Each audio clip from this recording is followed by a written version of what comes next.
Oh.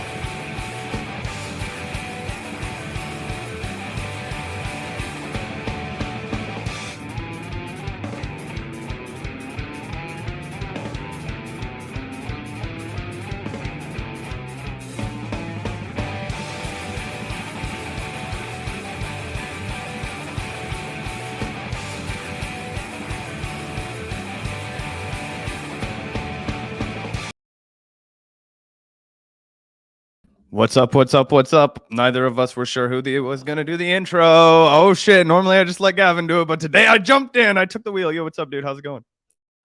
Doing all right. Doing all right. Welcome back to the Vanguard, everyone. Super glad to be here. We got a lot of good stuff to talk about today. Pretty spicy stream incoming, so buckle up for the long haul. It's going to be a fun one. But yeah, I guess we can always start with our Patreon announcement like we enjoy doing. Huge shout out to the Patreon community. You guys know we like to start and end all of our live streams with a big shout out to the patrons. So if you'd like to have your name up here on the shout out screen, then you can hit up the link in the description. It's patreon.com/the Vanguard channel, and it's a great way to support the show. If you enjoy the content we create, we wouldn't be able to do this show without your guys' support. So we really, really appreciate it. And sorry, the cat is distracting me. Yeah, I was going to say the cat, Sally over here is not necessarily our regular studio cat. Normally, Sally likes to lounge in the bedroom while we record, but Gavin was like, no, I want everybody to see my other cat. And she is a little more camera shy. So we got to pry her out over here and get her a little bit of exposure over here on the pet guard as it is. One of these days we were talking, I have a dog that hasn't been seen on this show in over a year and a half now. So we're going to get him up here one day too, when we have a more pet accessible studio. But yeah, super excited for today's show today. I'm trying not to echo in Gavin's microphone. Oh shit, I'm not even unmuted. No, you're all good. But yeah, got an awesome show today. Gotta react to Nina Turner's new show. We set it up. We said, hey, we'll give it a fair shot. We're not expecting much, but let's react to it. We'll see how the people are responding, because that's what we do over here at the Vanguard, the TMZ Guard, the Drama Guard, etc. And then we got a good reaction to Vaush's, honestly too charitable reaction to Ana Kasparian, but we'll get into all of that and perhaps talk a little bit about the fine man, Matt Damon himself. So it'll be a good show today. Yeah, absolutely. I guess we can get right into it. Some people have pointed out in the chat, and, I am aware of this. Obviously, the headline is a tad bit clickbaity today because we're talking a little bit about Nina Turner's new show, Unbossed. And as some people have pointed out, it actually hasn't officially technically started yet. It doesn't actually officially start until October 17th. So we got to be a little bit, reserved in our judgment. Again, the clips that have been posted so far are just, I guess, teaser clips. And they're not doing so hot on YouTube. As you can see here, most of these clips have under 1,000 views. This one has like under 3,000 views. Sorry, 300 views. You know what I'm saying? Anyway, it seems very unprofessional at this point. Again, it doesn't seem like there's much production value being put into it, but these are just teaser clips. This is just clearly recorded off of a webcam. Still, I don't know why they didn't just wait until the show actually was launched with a proper production budget in order to put any clips out. Because if you're just seeing this for the first time and you think this is Unbossed with Nina Turner, then you're going to be a little bit like, what the hell is going on here? And I think it kind of reflects a broader trend over at TYT, which is just a noticeable cheapness to it all. So we're going to see how it, shakes out when the actual show launches. And obviously we'll review it then and give our opinion and all that stuff. But as of now, yeah, it ain't looking too hot. I'm interested to see what comes of this, but I'm not terribly enthusiastic or optimistic. What do you think, Zach? Oh God! So it was funny. I rushed out of here yesterday after we did that based stream with Tyrell, and I was going to serve the people of Kansas City, and Gavin sends me the screenshot, and he was like, "LOL, bro, you got to look at this shit." And my jaw hit the floor, dude, because I had to assume, like, I didn't think that this was going to be a hit show, right? Especially when it was like kind of cringy and she was like not getting responded to when she was tweeting at Hassan and all this kind of stuff. And it was like, okay, bro, like, you're grasping. So we're not expecting a huge thing, but I expected her to have a way more popular show than us, of course, right? And so maybe that'll still happen. But looking at these numbers and looking at the quality, like there's a difference between DIY and like cheap corporate bullshit, right? And like Gavin and I are DIY. We don't have anybody backing us. We sink or swim on our own. Our studio looks as good as we make it. It looks better than this, and we did it 100% ourselves, right?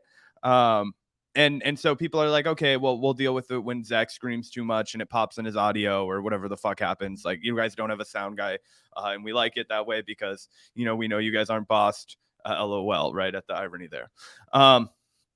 This here looks like, it just looks bad. It looks like audition tapes, like a reel, but like maybe made like 10 years ago when this was like a Skype footage kind of a deal, like you're recording on an HP, little laptop computer camera. It looks terrible. It's poorly lit. All these kinds of things. It's got 456 views because what TYT is selling now is like, we're the established YouTube news source, right? You can look at all the polling, 18 to 38 or whatever it is. It's like 48% of people get their news from YouTube. So TYT wants to be the established, bunker for that, right? And when you put this up for people, they're like, well, fuck, if you're the established one, it looks like you're eating shit right here. I'm going to go like watch something different that's like really authentically independent. So, I mean, in one capacity, I hope for Nina's sake that they like put some money behind this and actually give her a real shake, because they're just hanging her out to dry here. Especially, I thought the other thing was weird is that they made her own channel, which it completely fucks you. Guys, you don't know how hard it is to gain subs here. Even if you have a name like Nina Turner, oh my God. One, you're working against the algorithm. And I know people hate when you bitch about the algorithm, but it's true. It works against all of us. It does. It does not want lefty media to shine at all. It's not like it was before Apocalypse. On top of that, we have a real drought. It is one of the like lowest times for progressives. There's not a ton of people consuming this type of media right now. We need a real rejuvenation. That's what, Gavin and I are, fingers crossed, hopes that we'll be a part of someday. But, so coming in here, it's a really difficult time. If they're not main paging her, if they're not putting her on the main show, if she's not getting on the panel, if she's not really getting facilitated by, their 5 million subscribers on that main page where she's getting blasted out to a bunch of people. I mean, I don't see a chance for her to break in. And I think these numbers make sense, actually. If you have a channel with 2.8K subs, you have Unbossed with Senator Nina Turner, the one that looks the most professional, right? The one they put some money into, cracks about 2,500 views, right? Okay, that makes sense, right? So just about everybody that subscribed to you watched this fucking thing. Now, that's probably not exactly what happened, just an about equivalent number, but that's about what you would expect from a channel. They put out their best video and it's about how many subs they have. But it's just, I don't see her growing enough subs. They would have to put a massive marketing campaign. It's just usually when these things kind of launch, you can tell exactly how they're going to do, right? Like I remember when Bad Faith launched and it was huge and their Patreon blew the fucking shit up and all of their first things. And again, it's true. They haven't launched yet, but they did a teaser to test the waters here. And those waters were cold as ice, guys. This is not looking good. There are people that get like this is the kind of shit that if like Gavin and I I don't know, like fucking broke up the Vanguard or something and I set out and I like fucking started my own YouTube show, these are the kind of numbers I would be proud of. You know what I mean? Like I'd be like, hey, I fucking have an audience again. Like, okay, like this sucks. There's no money now, but like, hey, at least you're doing what you're doing, right? That being said, that would be totally miserable for me. So I can't imagine how it feels to be Nina Turner right now. Yeah, 100%. No, I know what you're saying, bro. And thank you, by the way, Bookworm Skates for the $4.99. You guys can't have a sound guy because you don't schedule your streams. You need to pay them on call hours. Yeah, we can't deal with that shit. We just can't deal with that shit. Like, yeah, it's just too much hassle. So sorry if the audio is not perfect. We'll try to, improve it going forward. But yeah, we like doing things 100% ourselves. Although if we do get another, $1 million donation, or not another, if we get one like Alex Jones got, then we'll just keep a sound guy on full-time retainer and he'll also be our weed man. So we'll just, two birds, one stone, always at the crib, always chilling, always fixing our pops and shouts.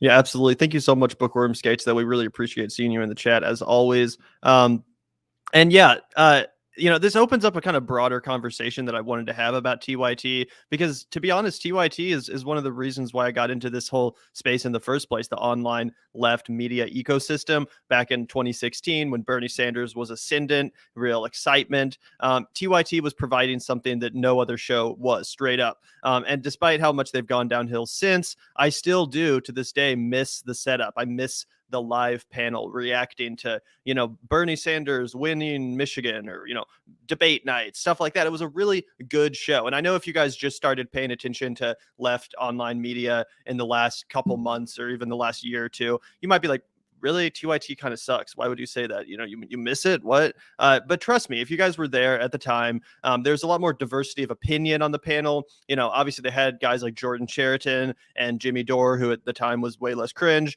It made for a more dynamic and interesting set of viewpoints that interacted with one another, bounced off of one another. It was a really, truly dynamic show. Again, if you guys weren't there at the time, you might not understand that. But it just really got me thinking about how much, the show has gone downhill. Specifically, the other day, I was revisiting the conversation that Cenk had with Aaron Mete. Before we debated Aaron on our show, I decided to revisit Cenk's debate with Aaron, just to kind of reminisce and be like, how much has changed since those days. And this was in 2019. So this wasn't even that long ago. But still, it just struck me how much better the show used to be. It's for so many reasons. For one, in studio, panels are so much better than what they do now. Every once in a while, seemingly, they have a panel discussion in studio. But largely these days, it's all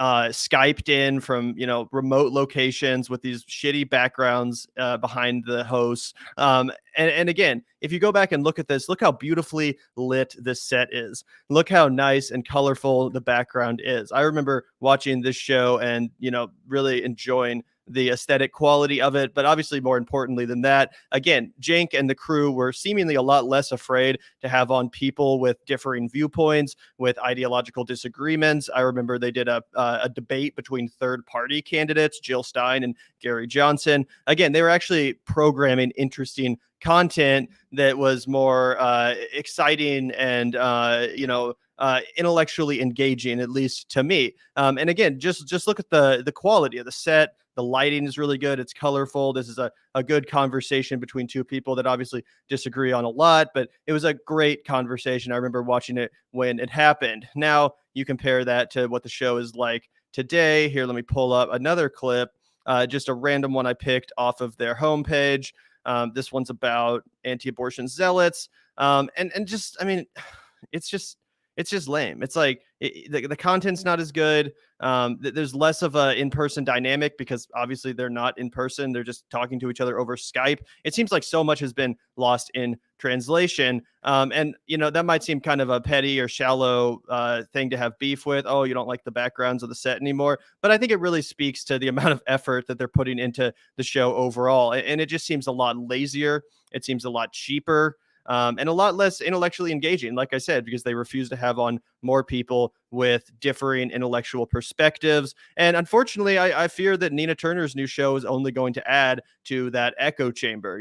I've never really seen her and Cenk or her and Anna have much of a disagreement. It seems like she basically has the exact same policy agenda, the exact same beliefs as they do, just spoken in a different cadence. And, frankly, despite the fact that she was a great surrogate for Bernie Sanders, I've never found her commentary to be all that engaging to listen to in the first place. Like, I'm not all that interested in listening to an hour of what Nina Turner has to say. It's nothing personal. She seems like a really nice person. She seems like a really good woman. I have no issue with Nina Turner. I hope she does well. I wish her the best. I genuinely think she seems like a really nice lady. So I don't want to be mean. I don't want to tear anyone down. But I do fear that, again, it's just going to be another voice in this echo chamber that's not really like, providing much intellectual or ideological diversity to engage with, which is what I used to enjoy about the show. So again, all that's to say, it's just a shame that something that used to be so unique has become so watered down. And even beyond the sets and the ideological diversity, it just has lost all of its personality. LOL at that screenshot of Cenk. But I'm sure you guys remember, if you used to watch back in the day, they would curse, they would say the F word, they would get passionate. it seems like all that's kind of evaporated. It seems just like a shadow of its former self, and to the point that I barely even watch it. Now, this clip is actually a little bit unique in comparison to some of the other recent clips because it actually has Jink and Ana. A lot of the times when you tune into TYT these days, it's like 2 or 3 random people that you've never heard of that have no charisma, that are, talking and just repeating talking points that they heard on Twitter, essentially. It's not a very dynamic presentation anymore. And again, half the time when you tune in, it's like 2 or 3 random people you've never seen or heard of Skyping in that are just, not really adding much of anything at all to the conversation that's worth listening to. It seems like they've had trouble poaching like serious talent. The other shows that they have, like the one with this dude named Dr. Rashad Ritchie or something like that, has not ever caught my interest, or I've never found it engaging to listen to. So again, a lot of people point to the Katzenberg money, them taking that investment money as why this happened, why the show got so watered down. And I definitely think that's a part of it. Corporate money corrupts, corporate money makes things more, it gentrifies things. And that's essentially what happened here to TYT. But yeah, it's just a shame. I would push back on that a little bit and say that I actually think what happened is that they were doing really, really well financially. I mean, obviously the Katzenberg money didn't help, right? But what I think would explain a lot of this was that they were doing really, really well financially in the Bernie era. They were selling the whole like watching TYT is activism. They were selling the whole like be a part of the revolution by watching our show and giving us money and super chatting and doing all of those things. I mean, to over 5 million people, right? That's a lot. That's a huge audience. And now you can just see that they have a much like smaller audience, right? They're not blasting out to that many people. These are the kind of numbers that you would see on a channel like Secular Talk or something, right? It's just not enough for a network, right? That's Secular Talk is one guy and it's a successful channel. Like Kyle's does a great job, but he's not a network. And when you compare that, what they were trying to do, the scale of everything, right? That requires a lot of funding, right? And I think that they kind of flew too close to the sun. I think what happened was they, thought that money was going to be forever. And then Cenk thinks, okay, great. Let me get that 20 million from Jeffrey Katzenberg and I'm going to take over. I am going to be the definitive news channel on YouTube, right? But what happened is the progressive movement lost a lot of steam. And so they pivot and they start going more the David Pakman route and they start going the more like light MSNBC route because they need to differentiate themselves from the Jimmy Dore audience because they've been beefing so much and Jimmy's been taking audience away from TYT. And that's a huge problem for Cenk because he needs to be the one and only if he's going to be able to support this massive, staff, the sets, flying people in so that they can have on-site conversation. So I start to think that, of course it's easy just to be like TYT got fucking shitty because they took $20 million. I have issues with them taking that money because I think it's unethical and I think it compromises their journalistic integrity. But I think a bigger part of why the show is so shitty now is because they took a bunch of blows during COVID. They scaled everything down. Cenk and Ana they want to be making as much money as they were when, I mean, this is corporate America, baby. They want to be making as much money as they were personally when TYT was raking it in hand over fist, right? They're not taking pay cuts. Like, a show like me and Gavin, or basically any other show that's like legitimately independent, like you ride your waves, bro. You better be ready for the fucking roller coaster. Like this ain't for the faint of heart. You know what I'm saying? And so their salaries are probably like ink. They're like, hey, we're getting paid. This is a business. We'll ride this bitch till the wheels come off, saving our fucking money, getting our money. So instead of saying, okay, you know what, we can't afford to make $500,000 a year or whatever the fuck Cenk pays himself, maybe more than that. I have no fucking idea. I can't even speculate. I imagine it's quite bountiful. I've seen the dude do some videos from home. Anyway, he's saying, all right, I'm not trimming my salary down. So where else can this money come from? It can come from, well, guess what? We're not doing camera guys anymore. We're not being in studio anymore. There's no gaffers. There's no union guys. There's nobody that has to come in and do this shit. I'm going to set up my camera that I already know how to operate. Anna's going to set up her camera that she knows how to operate from her house. We're going to have one audio guy and visual guy. We're going to pay him hourly or contractually so we can cut down on funding there. And you just dilute the show that way. And what it really becomes is it's another tale of greed, but it's just a different kind of greed. I imagine that Katzenberg money is gone. And that's part of the problem now is they don't have that cushion. They need to cut corners. They need to be picking up crumbs. That's why they can't attract big talent, because do you think big talent wants to fucking have their own like HP shitty looking webcam doing their promos, embarrassing themselves? No. No, of course not.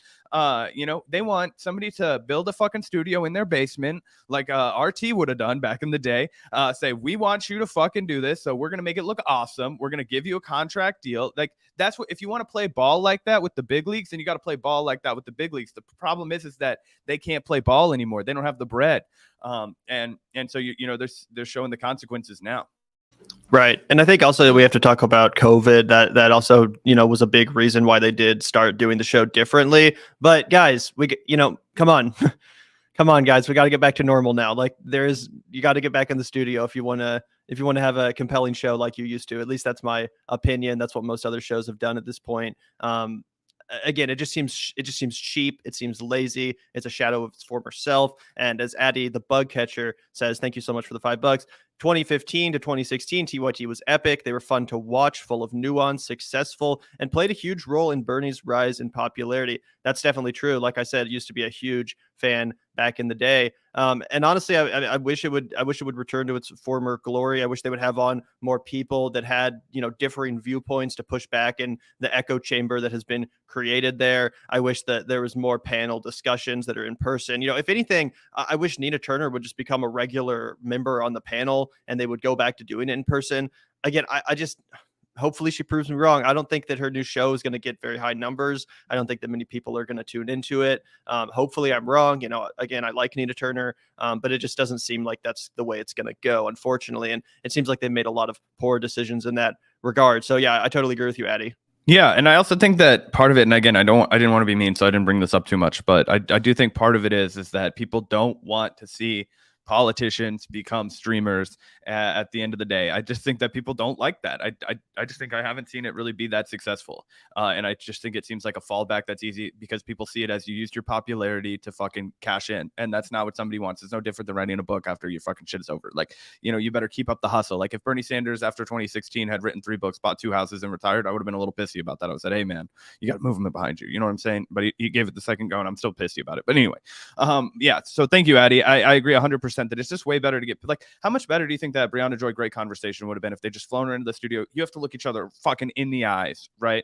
I wish we had the budget to fly people in. It would be fucking tight. We don't even have the budget to switch cameras because we don't know how to do that ourselves. So that's why everybody's like, you guys are in the same room. Why are there 2 fucking cameras? Yeah, because we both set up our own camera and we joined the stream, and that's what the fuck we know how to do.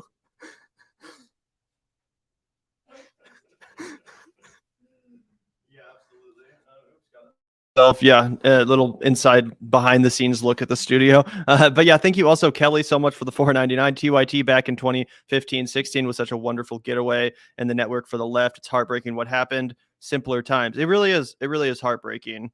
Yeah, it's such a shame. It's such a shame. And again, it seems like they've always had an accurate analysis of how corporate money corrupts politicians and candidates, but seemingly they didn't think that taking corporate money and infusing their network with a corporate investment would do the same thing to the personality, the character and quality of their show itself, which I think it absolutely did, in addition to the other, you know, factors that we talked about. But yeah, thank you so much, Kelly. You're 100% right. And thank you, Brian, also for the, oh, sorry, Zach, did you want to respond? Oh, I was just going to say that I'm actually a little jealous because I did not get into TYT until probably 2018, right? And I liked a good mix of their content, right? But it was clearly very different than like what you guys are describing now. Like I've seen, it was like right about the Jimmy exit, I think was like right around the time that I started. Yeah, what the fuck? I thought y'all were in different rooms. No, we paid all this money to get in the same room and y'all can't even tell the difference. What the fuck? No, I'm kidding. But shout out to you. And we also got, I think, a few more super chats. Oh, yeah, we got one more super chat. Thank you so much, Brian, for the $1.99. Always appreciate it, Brian. Trump and Russiagate broke TYT. That is also fair to say. Like Zach said, they basically did turn into MSNBC Light. That's a cliche to say, MSNBC Light. But during the Mueller investigation era, they literally were TYT Light. Like Cenk was literally a male version of Rachel Maddow.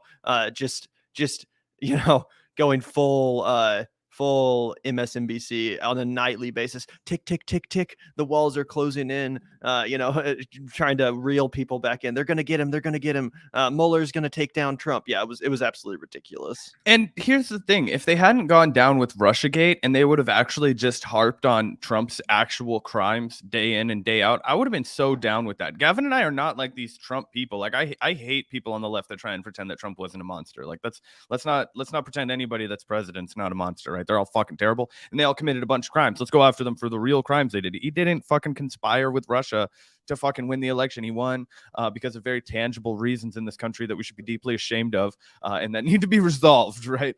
I think it's clear as day. So yeah, if they'd gone after him for the emoluments clause and for the fucking obviously his poor treatment of women, his criminal treatment of women, where it was documented and like legitimate reporting, it would have been tight. But obviously they just went for the, cheap and easy, like smoking gun kind of a deal that we were just talking about. Right. And they did used to have serious on the ground reporting, thanks to Jordan Chariton, who unfortunately they fired. That was a whole clusterfuck. We don't have to relitigate that. But yeah, I mean, there was a point when they were doing serious work, actually funding real journalism. It was awesome. Again, I really do reminisce sometimes about those days, not just because of TYT, but because of Bernie Sanders and the sense of optimism that we all felt around his candidacy. It almost brings a tear to my eye. But thank you. Also, Virtuoso, I wanted to address this. I hope you're wrong, Gavin. Nina needs an audience that could garner support in case she has the itch to run for public office again. So I understand what you're saying, Virtuoso, but I do have to disagree. Cenk Uygur himself ran for Congress after amassing a massive audience at the height of TYT's popularity. And he got less than 5% of the vote. He totally embarrassed himself. So unless you're hoping that Nina Turner is able to build an even bigger audience than Cenk Uygur did at the height of his popularity at TYT, I just don't think this is the right way to go about garnering support for a potential political run. Quite the opposite. Someone that Zach and I talked a lot about back in the early days of this channel was Cori Bush, because Cori Bush ran for office one time in St. Louis. She lost. And what did she do in the next 2 years? She spent the time on the ground organizing, being a part of the actual, organized left in Missouri. A lot of her work obviously had to do with police brutality protests in St. Louis.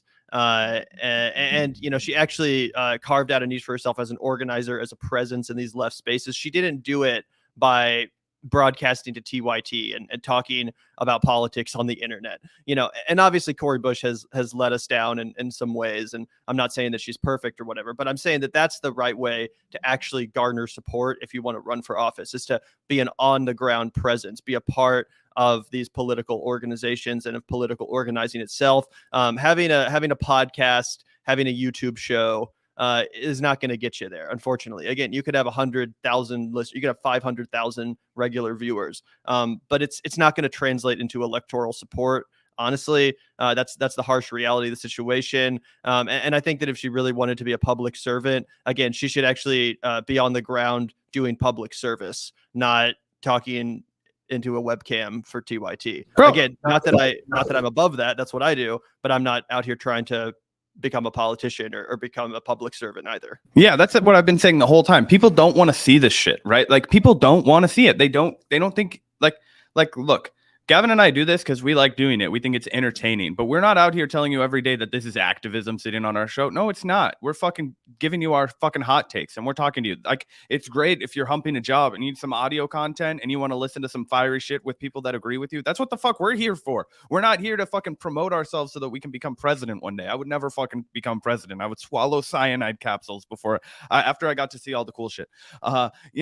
Anyway, like Hassan Piker, though, to make my point, like or to expound on your point, really, Gavin, Hassan Piker could barely fucking win a city council race. I'd be shocked if the guy did, right? Because you got to imagine the audience that he has is so spread out. Even if he's got 60,000 people listening to him every single fucking day when he's live, 60,000 live people is an insane amount of live people to have watching you, but they're all spread out across the entire world, bro. His district in LA is going to be where a bunch of rich people live, right? How many of those rich people's kids are going to turn out to vote? Do you see how the politics of this play out? It's not the same as just getting and amassing a platform. Nina Turner had a massive platform. Look at how many Twitter followers she has. It's all getting lost. It's all getting pissed away. And it's not like her fault necessarily.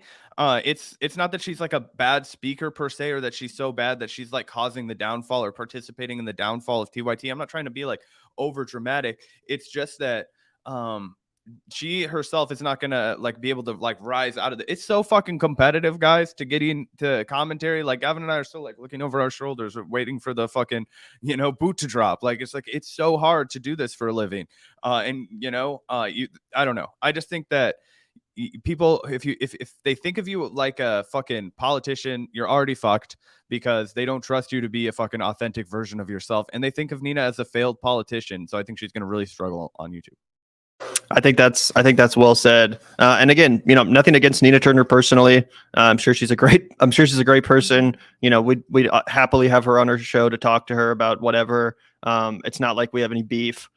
These are just honest criticisms. This is the way I feel. Again, as someone that's been listening to the show for a long time and has been paying attention to this online ecosystem for a long time, these are just my honest thoughts, and that's what I'm here to do. Not gonna be dishonest with you guys. We do have a few more super chats real quick, unless you had something to say, Zach. Oh, I was just gonna say, obviously, we have said 10 million times what we do is a fucking internet show. Like all these people who are like shocked that we're here doing an internet show. Like, I never claimed to be a fucking role model, guys. I'm not. I'm just a fucking guy that does a YouTube show, okay, and a bartender. Two things you probably don't want your kid to aspire to be. Actually, Zach is a great role model. Anyway, thank you, Orca, so much for the 279. Jank reminds me of Trump, same demeanor and ego. But interestingly, he could not translate that into a successful political career, because that's what he tried to do. If you guys remember 2019, 2020, I don't know, he tried to run for Congress in California, and Bernie Sanders endorsed him at first. He later had to rescind his endorsement because of all of the controversy and people dredging up Jank's old tweets and blog posts and every problematic thing he'd ever said on the Young Turks. So, it clearly didn't work out. But I think that that's not necessarily why it didn't work out. Maybe it was something about the district. He was running in kind of like a more affluent area. I think it was like in Orange County. Either way, yeah, it is true that Jank has some Trumpian qualities, but Trump was able to translate those qualities into a very successful political persona and career. Jank fell flat on his face and humiliated himself trying to do that as well. So yeah, you're not wrong, Orca, although again, it didn't work out for him quite the same way. Although I would say that I think that Trump might have had a similar problem if he tried to run for like mayor of New York City or like governor of New York. There would have been enough liberals that were like, this guy's a fucking joke. I don't know. A lot of people, Trump did have a reputation at one point in like New York City as being like the richest and most powerful man and all that kind of shit. So maybe that would have worked on people and he would have gotten in like Rudy Giuliani style. I don't fucking know. But yeah, I see exactly what Orca is saying. That at least in the way that he presents itself, that big, massive, raging ego and bravado is what attracts people to watching Jank, and that's part of his appeal to the people that like watching it. 100%. Thank you so much, Orca. Really appreciate that, man. Thank you also, Dan Campbell, coming in with a generous $20 super chat. Thank you so much, Dan. Yes, I felt camaraderie with Jank during the Sanders primaries, though I don't care for Sanders now. We were all disappointed when the Hillary campaign got their way and Sanders responded by endorsing her. Yep, it was a sad time. I mean, I remember it clear as day. Same with the what happened in 2020, obviously, but yeah, it was a great show to watch during that era. They did really good coverage, and again, back when Jimmy Dore was a little bit less cringy, I thought he provided a really good counterbalance to Jank's perspective on the panel. I used to really like watching those two guys kind of bounce off of each other. Obviously, they both have huge personalities, big egos, and very passionate opinions. So I really enjoyed watching those guys bounce off each other. It's a shame that there's no one else like that on the show now that can kind of provide that dynamic, because it is very much just an echo chamber these days. Dedicated to all of those with big egos. Never faking. We live our lives. We get bread and be illegal. I can't fucking remember, but that's stuck in my head now. Shout out to you, Dan Campbell. You get a little bit of the G-Funk for that $20. Thank you so much, Dan. Also, thank you, Mike H. Excited for football season? Yeah, for sure. I mean, I'm not a huge football person, but it's always exciting, especially because of the fact that the Chiefs are actually pretty good. You know, our hometown team, the Kansas City Chiefs, my entire life, basically, they sucked. Like, it was just a butt of the joke. Like, oh, the Chiefs suck. Yeah, I know, right? Like, isn't it terrible? But now, thanks to our quarterback, Patrick Mahomes, the team's actually pretty good. Obviously, we went to the Super Bowl a couple of years ago. We won the Super Bowl the year before that. So it is more exciting now, even though I'm still not like a diehard football fan. It's at least more exciting, you know, oh, the Chiefs are winning. Like, oh shit, they just fucking destroyed this other team. Like, it's easier to get into. So yeah, I'm definitely excited for football season. I'm fucking pumped, guys. For like, I grew up a pretty hardcore football fan, and as Gavin said, we watched some fucking doozies, guys. I remember when our third string quarterback Tyler Thigpen was starting for the Kansas City Chiefs when I was in like fucking 5th or 6th grade. Then everybody was excited that Matt Castle became our fucking quarterback. Okay, could you guys imagine?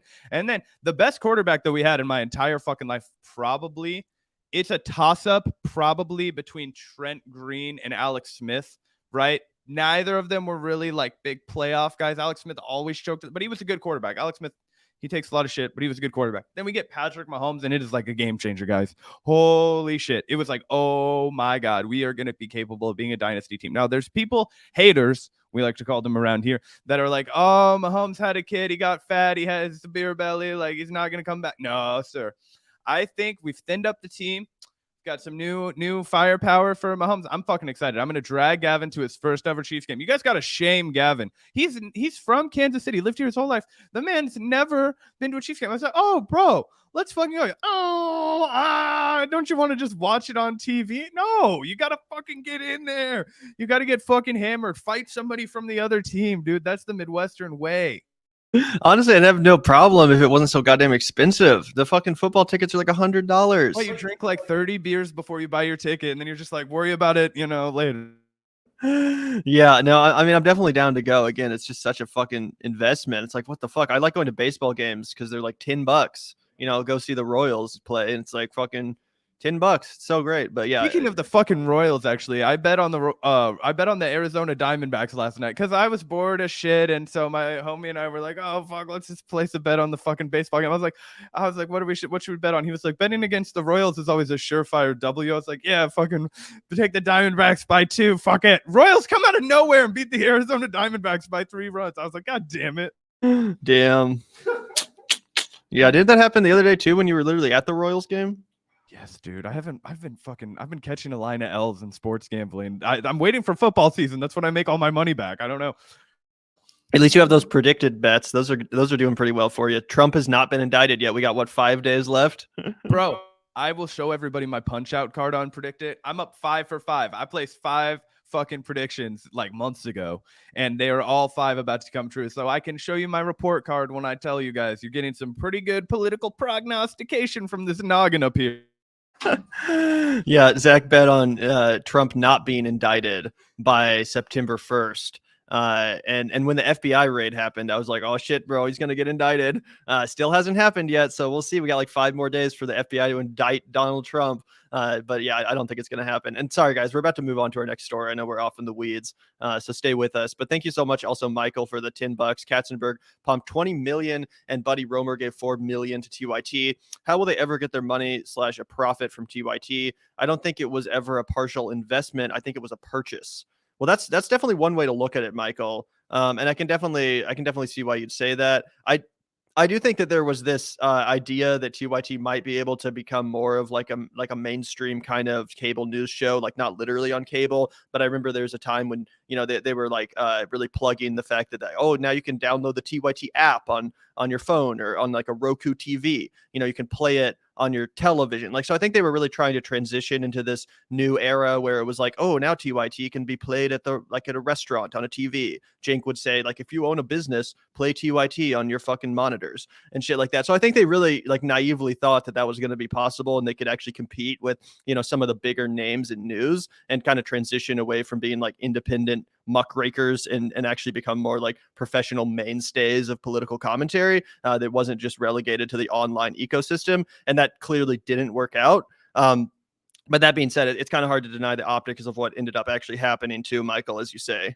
Yeah, look, I mean, I don't think anybody just punts almost $25 million and says, like, I don't care what happens to this. I'm just like, you know what I mean? There were definitely, I think they definitely expected to make some money back. I think it was a bad investment for sure. But I think on top of the things you pointed out, Gavin, I think they were also really trying to bet in and get big on YouTube TV. I think for a while they thought with streaming and Netflix and Hulu and all of that stuff that something like YouTube TV would be like the future. And that would be the thing that like takes out like Spectrum and AT&T stranglehold and, you know, Direct TV and all that shit. And so it's like, oh no, now you can get all those same shows from all those same, you know, channel networks, but right on YouTube. And that wasn't really the way that streaming went. See, when technology is changing really fast, people who have a fuck ton of money, like Katzenberg, right? Like we guys have to remember that dude founded DreamWorks Studios. You know what kind of a role you have to fucking found a studio that's not fucking pile of dog shit in animation.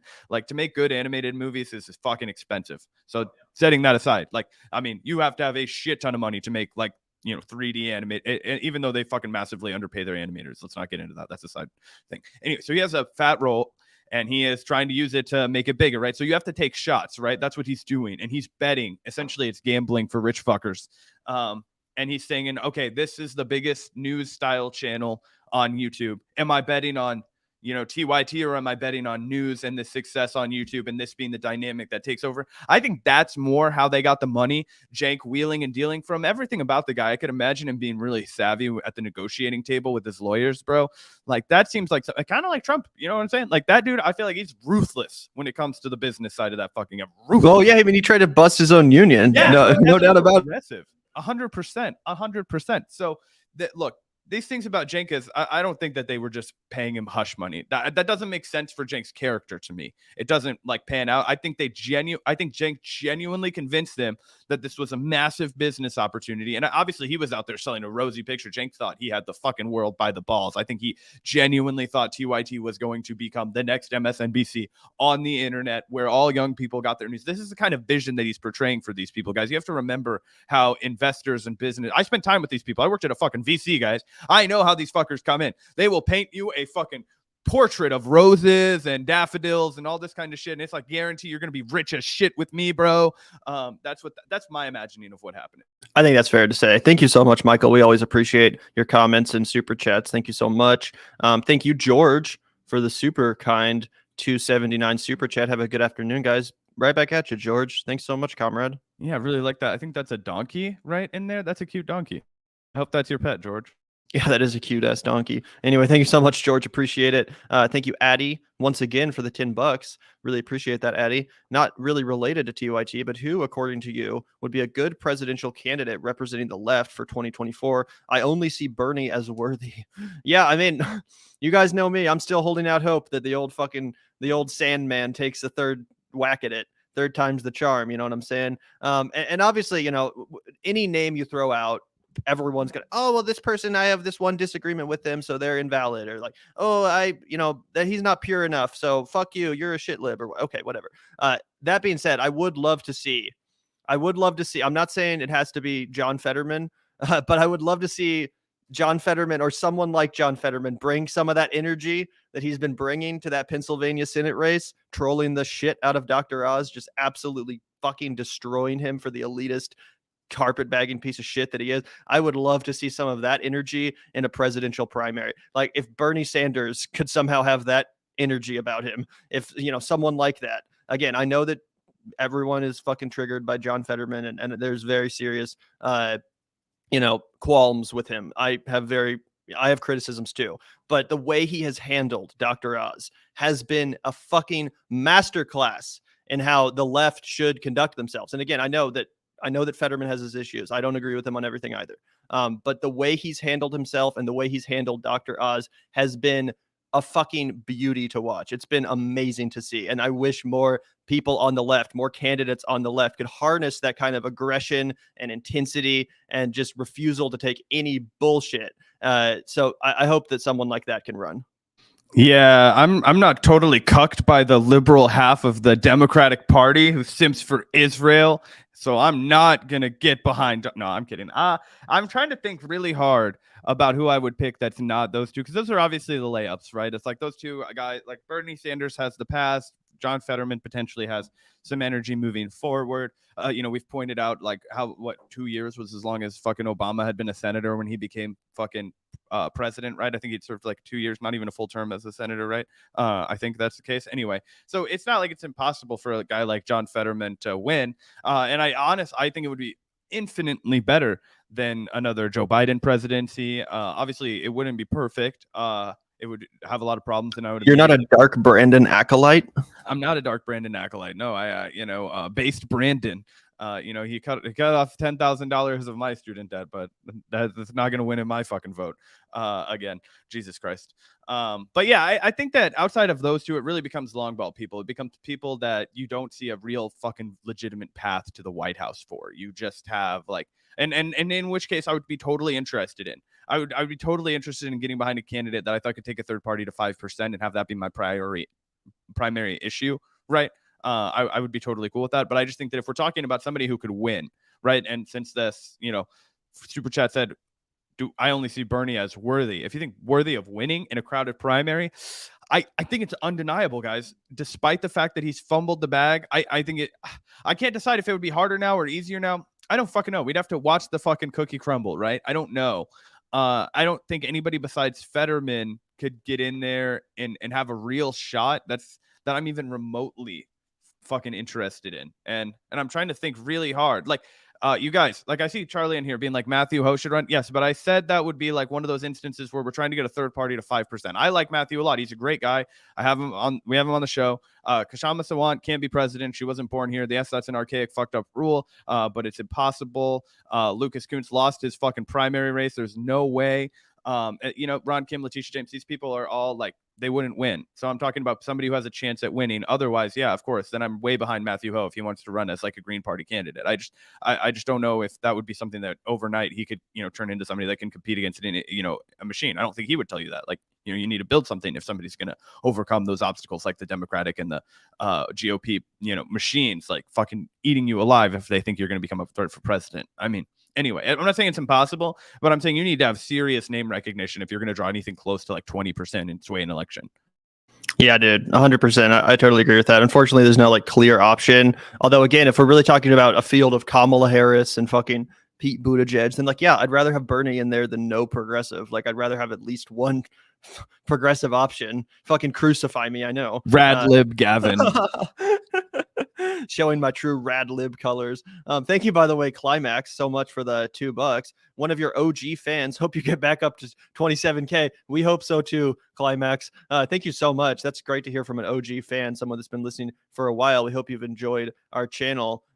Clearly you have to some extent because that's why you're here. But yeah, there's one thing we say, guys, and that's that we're never afraid of our audience. There's so many channels, so many peers of ours that live in constant fucking fear of their audience. They will never say or do anything that they know will trigger or piss off their audience. They can't stand the thought of that. And that's not us. Can't relate. Clearly, I'll fucking destroy this channel. I'll fucking throw hundreds of subscribers down the fucking drain if it means, being honest to how I feel about something or whatever. So, hopefully you guys appreciate that. Those of you that are still around. We're not afraid of shit. We're going to speak our mind. Yeah. Hopefully we just say above 25K, right? I don't know. Gavin just fucking starts. I'm kidding. I'm kidding. Who fucking cares, right? I mean, subscribers are mostly just like a fucking, feather in the cap anyway on YouTube. It's more about like who's your hardcore audience, how many live viewers do you average. Nobody averages their fucking subscriber count on their live viewer counts. It's more of the kind of shit that Gavin and I are interested in. And obviously you want your content blasted out to a lot of people, but if people are going to unsubscribe, most people just do that as like a diss to you. And then they still watch all of our fucking content anyway. That's why if you read our chat, it's a bunch of people who fucking hate us. It's because we have the best show that's doing this kind of content just from like a presentation style and rapport and all this kind of stuff. We're infinitely better than almost every other channel because we don't lick balls for a living. We actually just do an authentic media criticism show. So of course that pisses people off because they like ball licking, but they always come back and watch because it's like so astonishing to them that somebody else can just fucking be true to who they are. Yeah, not just be a professional dick writer.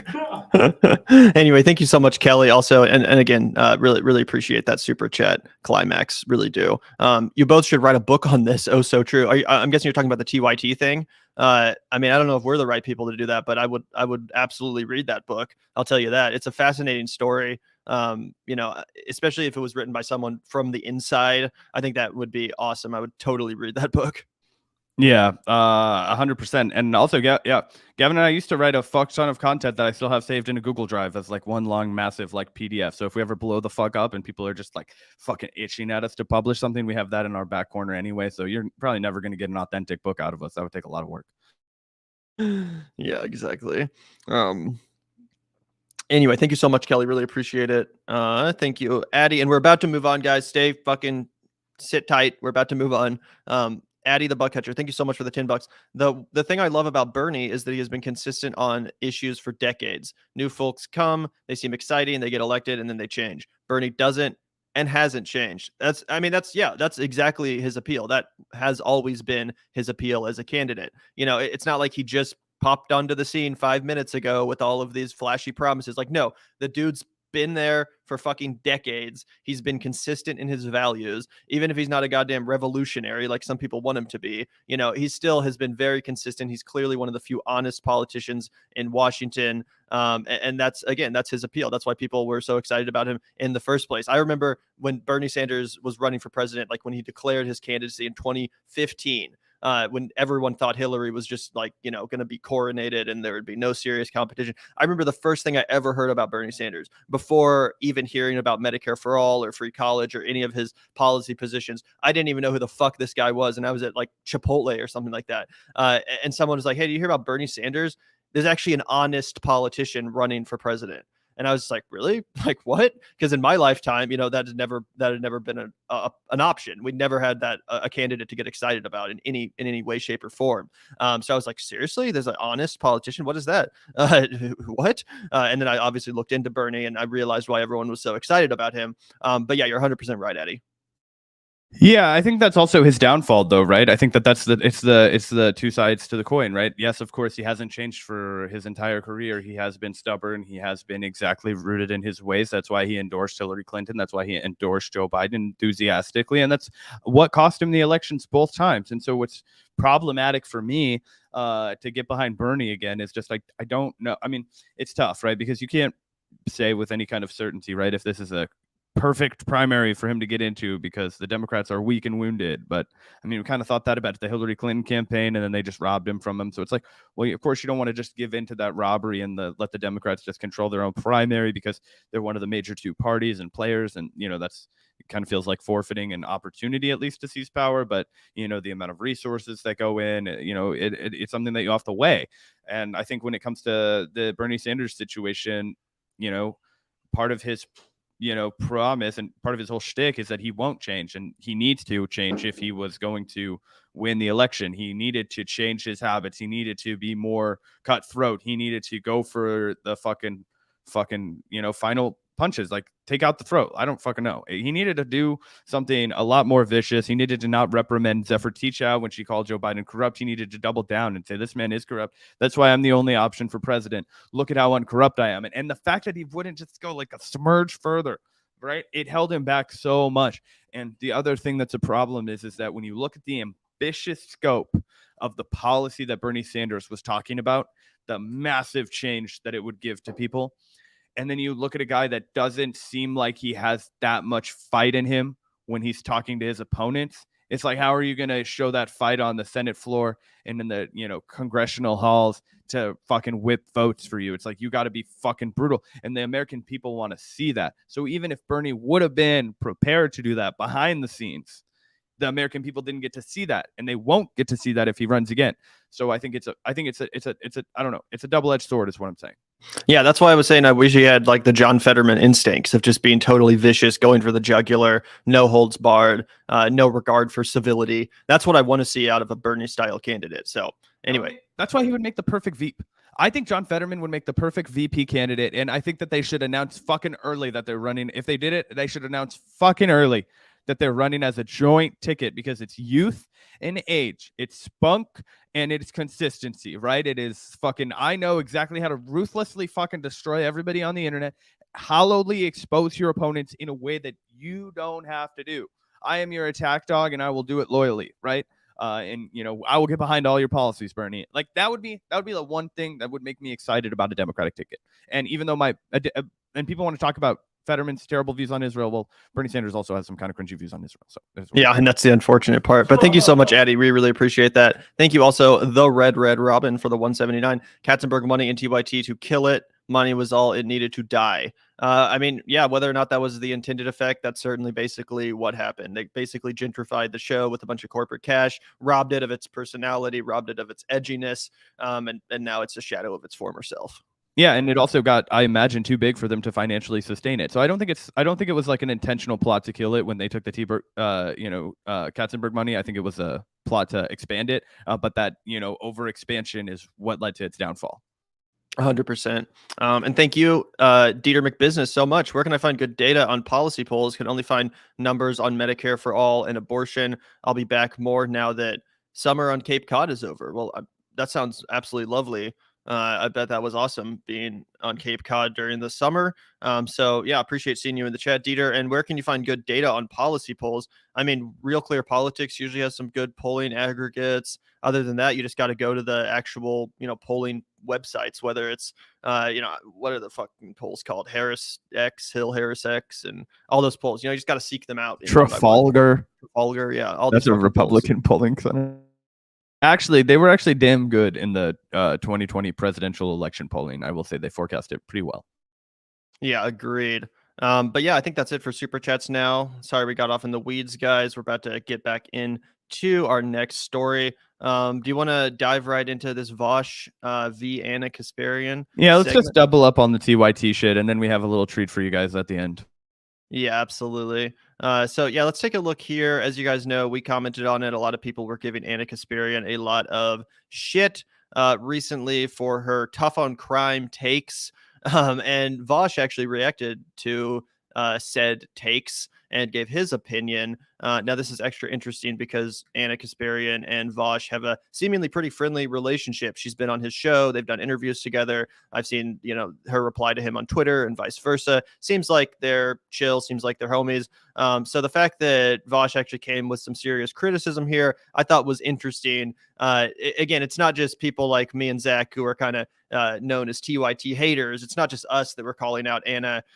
It's actually people like Vaush too, and people that are in that corner of the online left media sphere that are taking issue with these comments and that are rebutting them accordingly. So yeah, we can take a listen to this. All right, these crimes are serious. He didn't just get caught with a baggie of pot. Okay, he committed violent crimes. And by the way, the 180-day sentence is super short considering there's like kidnapping involved, domestic violence, intimidating a witness. These are serious. Yeah, if I was a chick and I got assaulted with a deadly weapon and threatened and like kept imprisoned in a house or whatever, I would feel a bit salty about him getting off like 40 days later. After the plea deal comes through, that would make me feel a bit bad. Crimes. Okay, so the initial sentence, 180 days, I would venture to say pretty short. I know there are people on the left that are like, no, not too short, 180 days, too long. Good that he beat up his wife. Okay, I'm okay, Ana. Embellishing a little bit, but okay. That's how the left comes across when it comes to these types of stories. 180 days, he didn't even serve the 100. By the way, when she means the left, this is how the left comes across. What she means is people on Twitter. What she means is a bunch of people dogpiled me and ratioed me on Twitter, and now I'm, using this segment to try to punch back at them. You're not talking about the real left. You're just talking about a bunch of people on Twitter like me who were calling your ass out. And it's so obvious that that's what's informing your commentary on the situation. Yeah, for a second, I thought that Caleb Maupin outed as sex pest was actually on the TYT headline. I was like, holy shit, this is blowing up. But then I realized it was just Vaush. Anyway, we could keep going. Yeah. This was from Vaush's live stream, and that was like the main thing he was talking about in said live stream. That Caleb Maupin shit, crazy, huh? Fucking wild. What an evil fucking bastard. Bro, it's wild too, because just to add this in really quickly, it gives the left a horrible fucking reputation, because everybody who's a right winger always tries to smear us for just being like fucking sex cults anyway and all kinds of like crazy fucking like weird people. I'm like, no, we're just normal people who want rights. This shit doesn't fucking help. Yeah, and also, yeah, we get it, man. Like that's why it's a straw man. Like no one is actually saying like, oh, murderers should be let free to run around. Like that's a straw man. That's why this is very kind of problematic framing, because it is just a straw man of the abolitionist position, and is acting like, oh, these fucking crazy lefties just want criminals running wild, like a right winger. That's what right wingers say on fucking Fox News and stuff. Like, all these lefties, they just want to defund the police and let rapists be roaming around, murderers just fucking on every corner unchecked. Like, that's the problem. Everyone agrees that, yeah, that Ashel should be locked up. That's not really like the substance. I need to get out my legalized drugs and murder shirt. 80 days. He was released the next day. To be fair, there were people in that Twitter thread underneath her who were basically saying that, right? Like, there were people underneath who were basically saying, like, we don't need prison time. We need mental health rehabilitation and housing first initiatives, in response to a video of a guy who's been arrested like 50 times, like just cold clocking a woman, So to be fair, she is getting that behavior. On March 10th, he pleaded no contest to burglary and domestic violence, while the other charges were dismissed. A judge in Long Beach sentenced him to 180 days in jail and 4 years of probation, court records show. He was released the morning after that sentence was handed down, having spent a month behind bars, according to Sheriff's Department booking records. So he actually was able to get away with the assault. Assault with a deadly weapon, that charge was dropped as part of the plea deal that was negotiated. Okay, yeah, okay. So wait, I wanna maybe a little bit of a hot take, I guess. I do think that the left kind of shoots itself in the foot, because both optically and sometimes in serious policy, we do kind of give the impression that we literally don't care about crime. Like, the Republicans have dominated the law and order narrative so effectively that it's not even just like they want cruel prisons and we want a better system. It's like we want no system. Like, we don't want to reform the police. We want to abolish the police. We don't want to reform prison. We want to abolish prison. We don't want, and like, Okay, I'm sorry. I have to cut in here because I am one of those people. I 100% support prison abolition. I 100% believe that we need to do a complete landscape change. And so I would just like to fully articulate the best faith argument that people like I have, because it's not the fact that I want murderers running everywhere. I think what there's a huge disconnect here, and what people really poorly articulate on Twitter, because they have a very narrow grasp of prison abolition. They understand how horrible prison is, and so of course they want it to be gone, right? But that has to come as a part of a process, right? It's not just like you close the prison down and you let everybody out. I think you should dramatically reduce the number of people in prison, of course, right? However, what do we do with the violent criminals right now? Yes, we do need to remove them from society as we transition to a more just system. How do we do that? Well, we do provide permanent housing for people. We do provide resources to people, because what's the primary difference from the majority of people in prison and the people outside of prison is the people in prison lack resources during the critical developing stages of their lives. And so when you talk about a guy that's been in prison or in jail 41 times, somebody from that's looking at this from a prison abolitionist perspective will say, obviously this person has done wrong. They need to be treated. They need to be removed from society. But it's also important to acknowledge that putting them in prison or jail 41 times and traumatizing them and isolating them and making them afraid constantly and jeopardizing their security at all times, that's going to condition you to have more violent outbursts when you are released, right? So we have to understand all of these things in context and not just say, okay, the left doesn't care about crime. It doesn't care about, like, this guy beat up my grandma and broke her collarbone and the next day he's off the street. That's clearly an ineffective system. No change was made to that person's mental health. They were not rehabilitated in any way. They are still a clear threat to society. They must not be on the street, right? So you can't get into the easy brain of saying nobody should be in jail. That's simping for the cops. It's like, no, we need to reform our jails, limit the number of people who are going there, create a just transition to a permanent rehabilitation center, essentially. And yes, some people commit crimes where, guess what? You're going to need to be away from society forever. That's a reality. What that doesn't mean is that we lock you in a concrete cage and treat you like a fucking animal. It just says you do not have the skill set to be around people and be a safe, productive member of society. All of those things can be conducive as a fully left perspective, as a person who is not simping for prison. But the fact that we won't take the time to fully articulate that on Twitter gives people like Ana a lot of kindling for her fire as an ammunition to use against us by making us look like Vaush is describing, people who do not care about crime in any meaningful sense, that don't care about this guy. Even people in our chat seem to think that we just, don't think that you should have any, punishment for clocking old ladies on the street. Like, obviously that's not the case, but I think it's important that we look a little deeper than creating this like super predator rhetoric that's going to result in more minorities, particularly young black and brown men from poor neighborhoods, going to do time for shit that they probably shouldn't be doing time for, just because this one mental health patient is not capable of functioning in society. Yeah, absolutely. I mean, in the same way that I'm in favor of abolishing the police, I still think there needs to be law enforcement. Like, I'm not against the idea of law enforcement. We just need to massively reform, start from scratch, so it's just, so that the criminal justice system actually does lead to rehabilitation. In the same way, yeah, absolutely, there does need to be, some people do need to be in prison.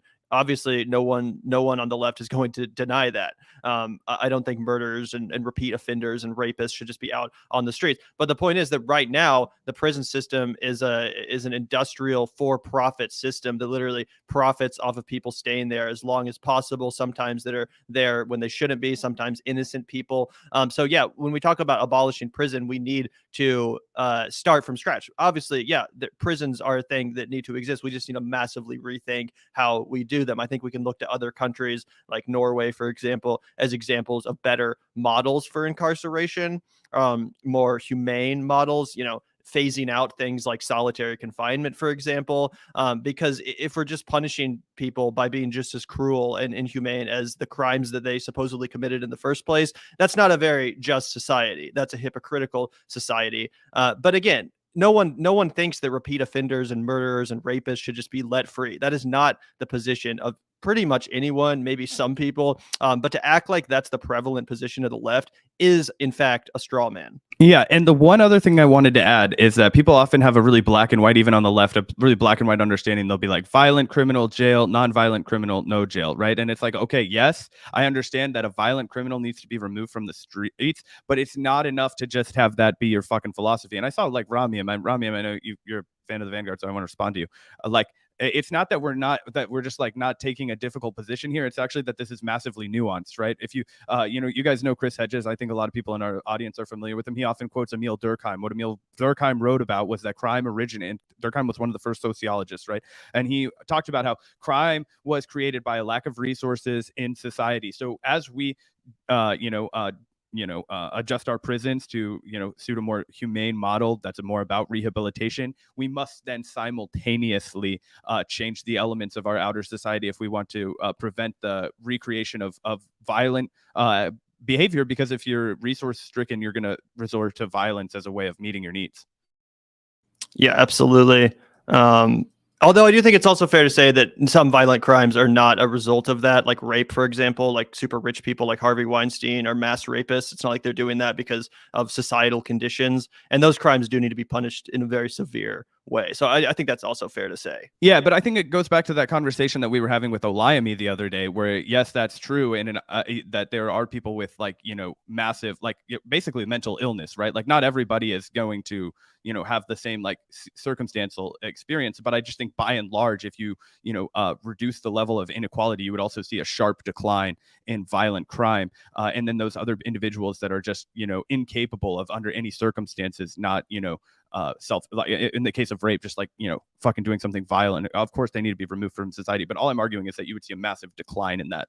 Oh yeah, 100%. I just don't want to fall into the trap of being like, oh, all violent crime is just a result of society and like taking away agency from criminals. Because like I said, a lot of mass rapists are not struggling. They're not desperate. These are not crimes of desperation in any sense. They're literally violent crimes committed by people that have all the resources in the world. That's why, rich people rape and commit sexual assault just as much, if not more, than poor people. So I think when it does come to those kind of crimes, that distinction should be made. Because I don't want to sound like a leftist cliche machine, just saying like everything is just a result of society, man. Like no one has any agency. Like that's also a little bit ridiculous. Oh no, yeah, 100%. And that's why, that's why I said a bunch of times, like there are people who we are just going to have to admit they don't need to be treated like animals. They don't need to be thrown in cages. They cannot be part of society. And we have to, even though they have done barbaric, animalistic things. We have as a society have to hold ourselves to a higher standard, look at every individual as a patient that needs treatment. And it's like, okay, your treatment might come in the form of you need to stay the fuck away from everybody else because you can't be around society. We don't trust you to do that.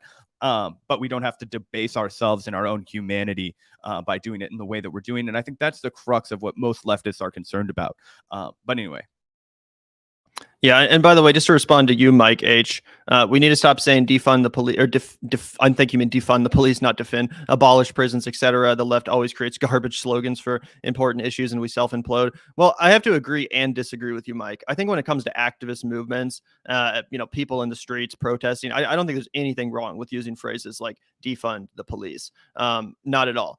However, if I was running as a candidate for fucking mayor of Kansas City or something, would I run on abolish prisons or defund the police? No, I wouldn't do that.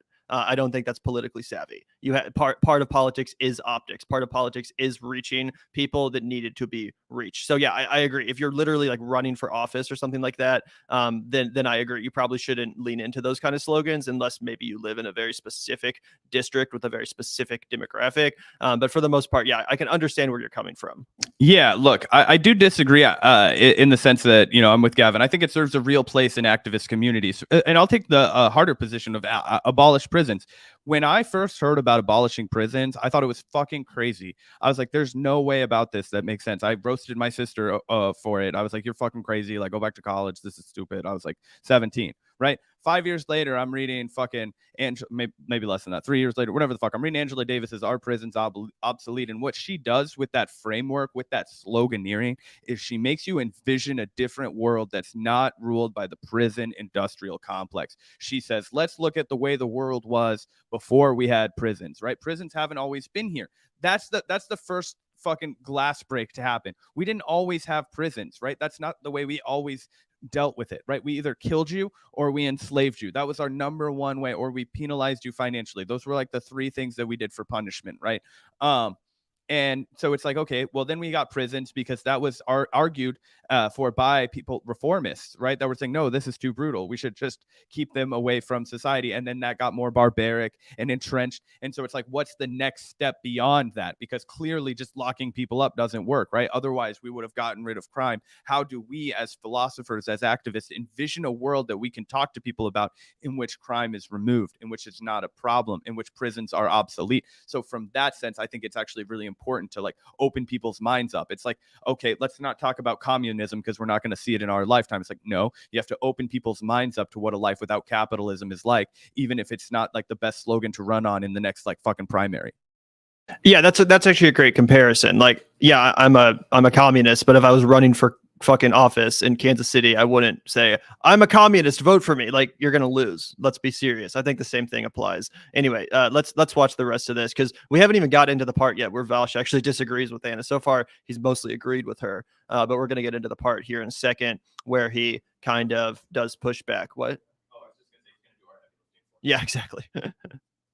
Like any discussion of whether people should be arrested or whatever, like we're always anti-cop by default. So there seem to be very few contexts in which like people on the left are willing to go, yeah, I think that person should just be locked up. I've never felt bad about saying that because there are a lot of really shitty people out there who are a threat to others. I am totally okay with violent criminals being locked up. I don't think that's mutually exclusive to like systemic solutions. I still think we should strive to have as few people in prison as possible. We should build we should structure our systems to make crime happen less because it's a socioeconomic problem. But I still think people on the left should be a little bit more okay. The only time people on the left are really cavalier about law enforcement, interestingly, is against rapists. That's the only thing that I've noticed. Rapists, of course, pedophiles as well, because pedophiles are like being shot at from every fucking side of the aisle, except for the far right, where they're being coddled alongside Nick Fuentes. With the rapists, like that's the one, like that's the thing where lefties are willing to be like, fuck yeah, got arrested, or people on Twitter who are obviously on the left will be like, my rapist got shot today, and everyone will like cheer for them or whatever. I'm not disagreeing with the sentiment behind those tweets at all. And by the way, I I'm think only the saying- reason that is because, as I said, rape, sexual assault is not a crime of desperation. Not that any violent crime is ever excusable, but like if you're robbing someone or if you get in an altercation and a fucking fight breaks out and one person ends up murdering the other, you know, again, not saying that that's in any way justifiable, but in no way whatsoever could rape or sexual assault ever be construed as a crime of desperation. It's not like if you need food, you go rape someone. You know what I'm saying? You're just an evil scumbag. You are a fucking animal, and you do deserve to be in prison, in my opinion, for that crime. So I think that's why that crime is kind of looked at differently, whereas other more violent crimes could potentially be construed as crimes of desperation, or at least, you know, more understandable like contexts. Oh, 100%. That it does seem like there are a few kind of like intuitively appreciable times where we'll be willing to be like, yeah, fuck those guys. But most of the time we come across as kind of like pro-crime in the sense that we consider criminals to be always the victim of a broader maligning system, unless they're like white collar criminals or whatever.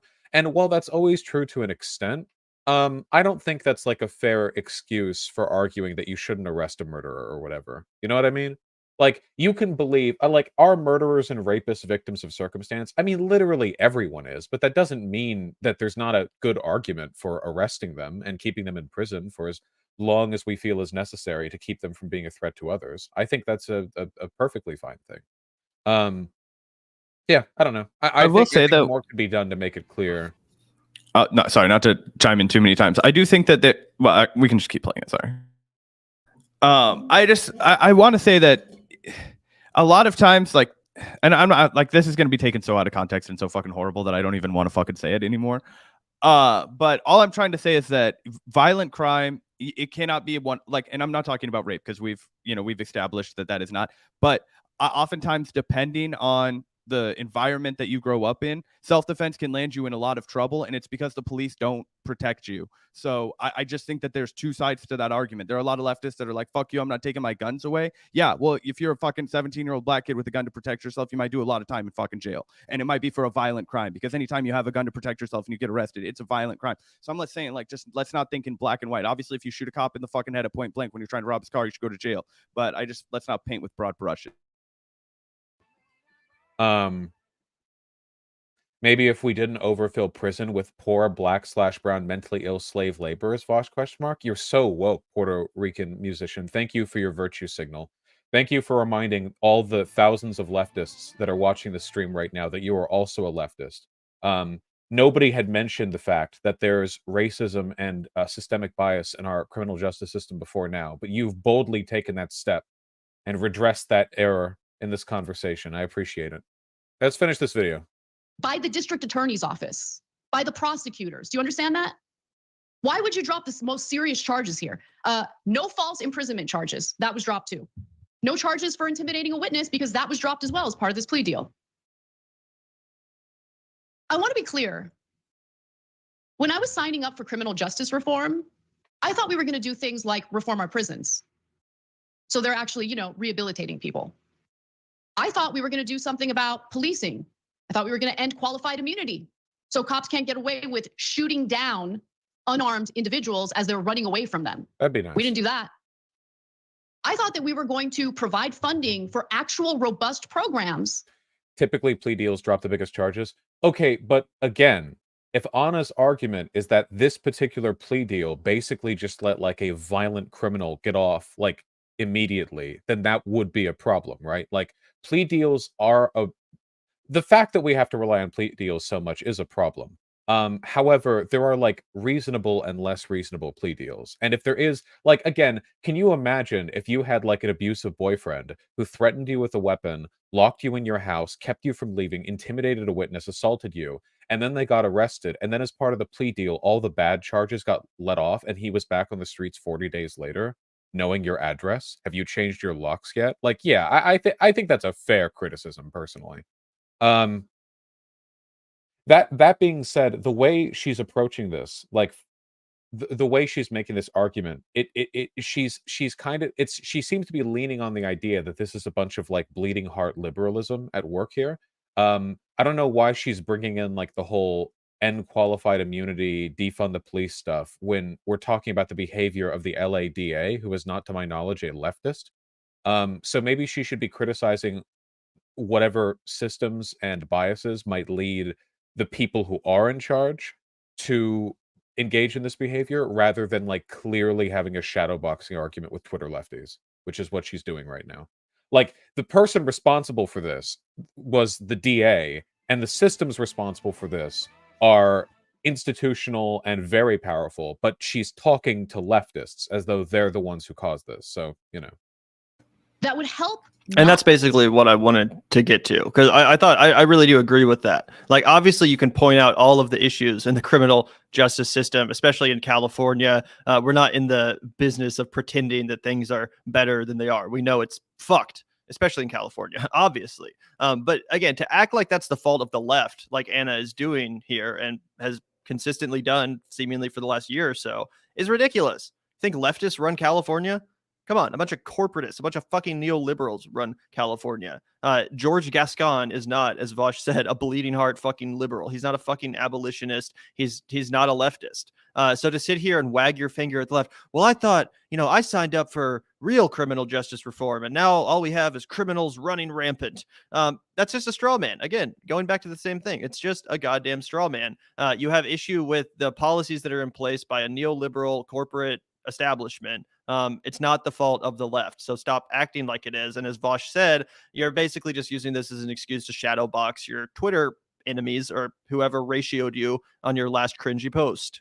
Yeah, and it just feeds into this recurring theme of Ana Kasparian, where she just is the biggest like NIMBY simp for right-wing crime talking points. Like, I was talking to my girlfriend about this before we went live, because I was actually watching this Vaush stream. Fucking LOL, I did my homework today. And I was like, this sounds just like 90s super predator rhetoric, right? It sounds like the same kind of rhetoric that was used to criminalize and vilify a bunch of, black and brown men. And I'm trying really hard not to sound like the like woke bro from fucking Vaush's chat that everybody chided correctly, because it was like, yeah, obviously everybody fucking agrees that America's racist. Okay. I'm not trying to sound like that guy. I'm just trying to more artfully and more compellingly advocate for the position that prison abolition is a just and, ethical goal to strive for. Right. And if we are going to strive for that goal, which I am, how do we react in every circumstance? So that's not, we let violent criminals, because I think Vaush actually gives a really compelling pushback right here to somebody who, not me, because I think that, yeah, you have to protect people and civilians that, so we don't have the mechanisms in place yet to keep all people out of jail, right? We've said that like 10 million times on this podcast. So yeah, if somebody's like threatened you and, made a bunch of,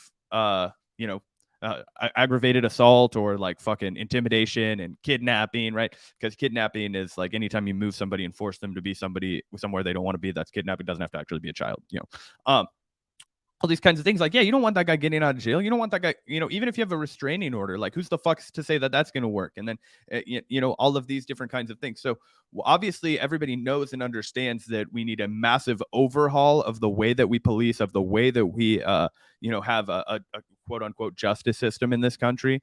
I think that where people, miss each other is that if you think that that's going to happen overnight, if you think that the solution is to just not say that the left wants to do anything about crime, it's like, no, that will lose us elections, right? What we need to do is say, as we work to have, less violent criminals in jail, which is a really easy selling point, as we saw with chat, right? Violent people or non-violent people can get the fuck out of jail, and people are relatively supportive of that. Whereas, like, instead of saying we need to let violent criminals out of jail, we need to be pushing for, massive jail reforms, and we need to be pushing for things like mandatory housing and things like, Medicare for all, and things that will meaningfully impact people's lives so that they don't get into those positions where they are going to then be violent criminals. Right on. Let's get through a few super chats before we move on to our final story. So sit tight, guys, because this next story is hilarious. But yeah, I do have a couple super chats to quickly address. It's definitely an interesting debate. I'm glad this discourse is happening because it does open up a really interesting debate about criminal justice, and I'm here for it. So yeah, I'm glad to react to this shit. But thank you so much, Matt Ocelot God, for the $5. The best model of decarceral justice I know is Danielle Sered's victim-centered model. Victims are usually more merciful than the state. And that kind of goes back to what I was just saying about the hypocrisy of the state. If we have solitary confinement, if we're doing the death penalty, isn't that kind of hypocritical if the punishments are often worse than the crimes, or at least as bad? I think that needs to be addressed as well. Yeah, I'm not familiar with this person's work, but I would definitely be interested in checking it out. Yeah, I'll definitely check out that model, Matt Ocelot. I made sure to make a note of it. You're always come in with the best suggestions for stuff like that. So really appreciate that. Thank you so much for letting us know. I'll definitely read up on that. Also, thank you, Hysteric Raider, for the $2. Bernie needs an angry translator like Key and Peele. That'd be based. And that could be John Fetterman. Exactly. Yeah, but thank you so much, Hysteric Raider. Also, thank you, Virtuoso, for the $2. Yep. As Zach just said, Anna has gone down the NIMBY path. Seemingly, I've heard that I guess like Anna was herself a victim of like mugging maybe or some sort of violent crime. So perhaps that warped her sensibilities on this. And, I mean, obviously that's understandable if being a victim of a traumatic circumstance can definitely do that. So again, not trying to be too hard on everyone. People have different experiences than me. I'm not a woman, for example. So that definitely factors into it as well. But still, we got to give our opinion on the substance. Yeah, absolutely. Thank you so much for that. And we got a few more as well. Thank you, Mike H. Abolish prisons will be a popular slogan. As I said, if I was running for office, if I was a political candidate, I would not be, running on that slogan. So I see what you're saying. Yeah, absolutely. And I think he meant never be or sarcasm or whatever, obviously. Yeah. Thank you, 5% Juice, for the $5. Really appreciate that. I went to college with the first overall pick by KC from the 2013 draft. Biggest reason I paid attention to them for a bit. Interesting. So talking about the Chiefs, I'm guessing, yeah, that's definitely interesting. I wonder what college that was. I'm interested to know. You went to college with Eric Fisher?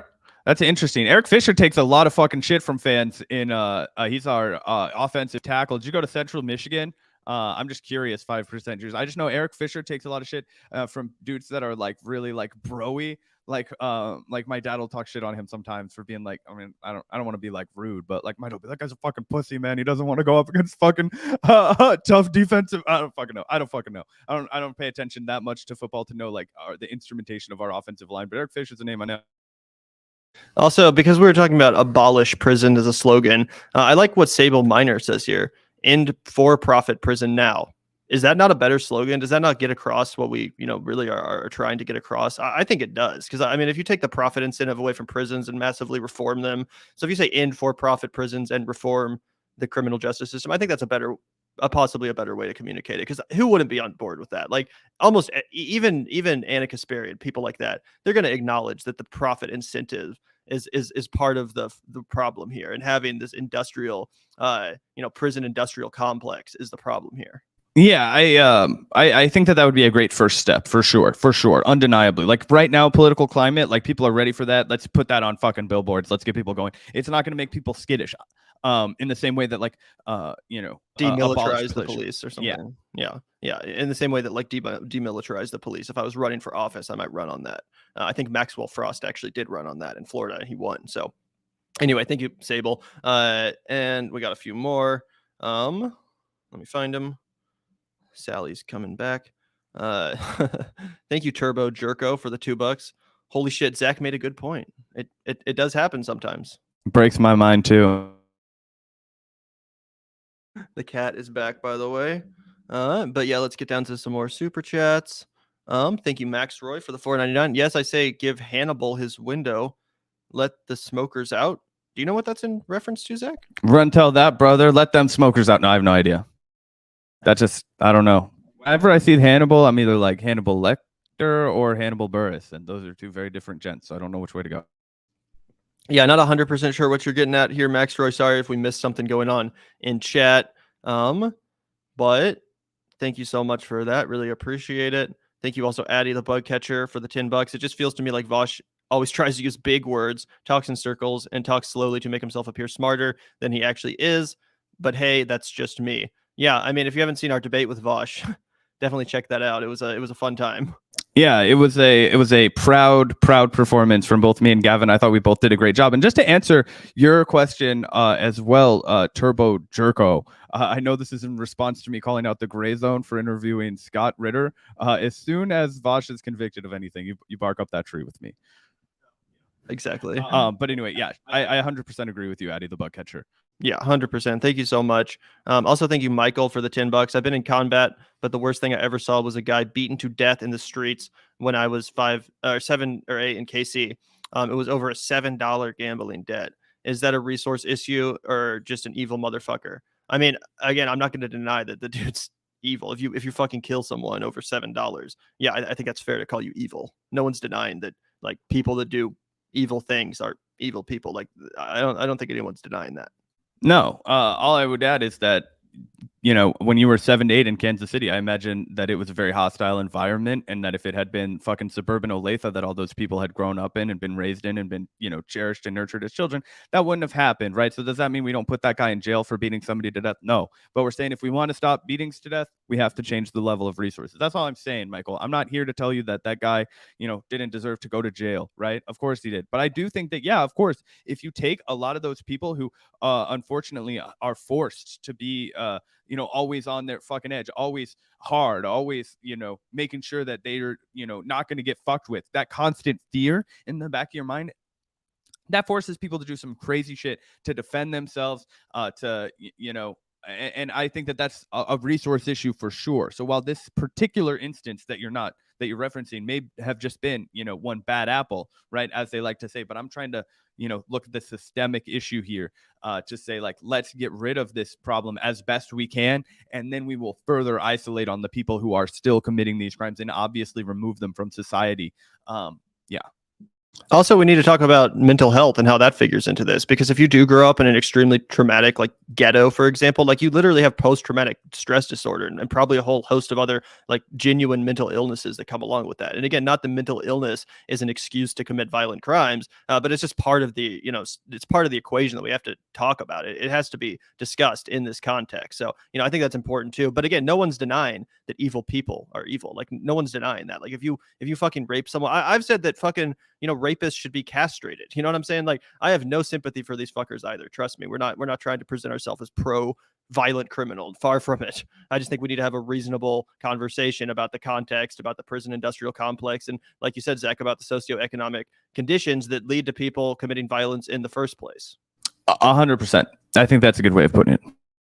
Also, thank you so much, Blaine, for the $5. Really appreciate that. Just wanted to say hi. Great show, guys. Well, thank you so much, Blaine. If you're interested and ever get some relaxed time, let's go play disc golf together and enjoy some bud. Let me know.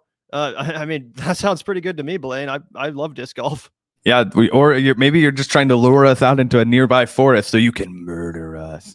I'm kidding, of course. Yeah, we definitely probably be down. That'd be fun. Gavin and I do like going outside. We're big outdoors people when it's not fucking baking hot and humid as all shit like it was for a few weeks. But it's been gorgeous outside, so I've been really freshening up out there. But shout out to you, Blaine. Yeah, shout out to you, Blaine. Thanks so much, and hit us up. Appreciate that. Let's. I think that's all the super chats. I don't believe I missed any of them. Want to make sure. Gavin, is castration just the testes? Our audience wants to know. I don't know enough about castration to even answer that question, honestly. But I know that chemical castration is a thing. That's what Joe Rogan used to always say was done to Michael Jackson. I don't know if that's true, but he used to have this big theory that Michael Jackson was chemically. I don't know if that's true at all, by the way. That's definitely, you know, child, you know, torture essentially if they did that, but I don't know. I've also heard that theory. Like, that's why he had such like a angelic voice and all that stuff, because they did used to do that to like choir boys back in the day. Like in like, I don't know if it was like medieval times. Yeah, I think they called them castrados. Yeah, they would literally like castrate certain boys at a young age in order to make sure that they could like, yeah, they wouldn't hit puberty, so their voices would remain angelic and not too deep. And I imagine that had something else to do with the fucking clergy's proclivity for little boys, but I don't fucking know. Most likely. Yeah, I think that's probably fair to say. Anyway, yeah, I don't know about Michael Jackson, and obviously I was kind of just joking, but still, fuck rapists, fuck pedophiles. Most rapists, most sexual offenders don't just offend once.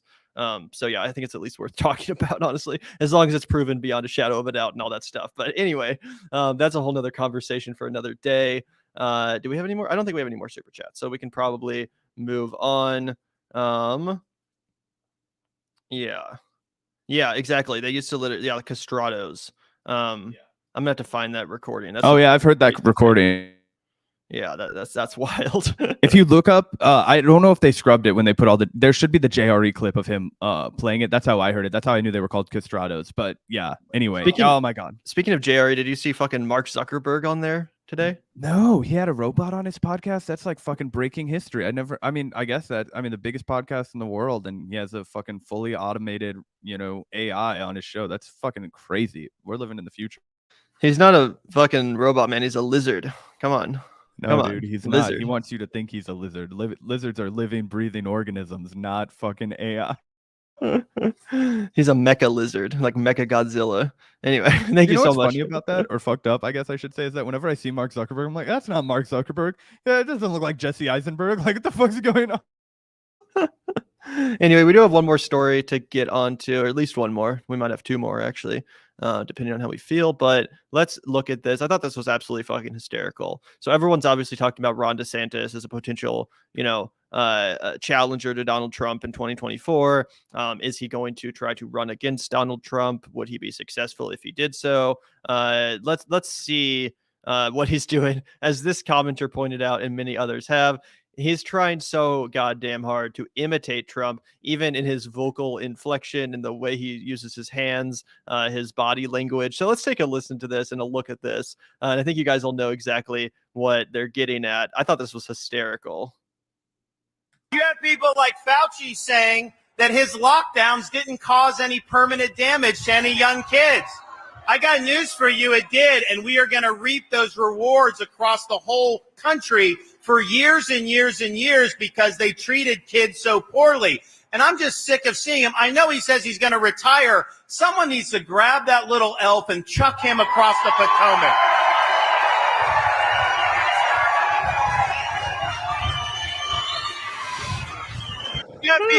So yeah, I've been on the record as saying before that I think honestly Ron DeSantis would be a more intimidating politician if it weren't for his fucking whiny ass voice.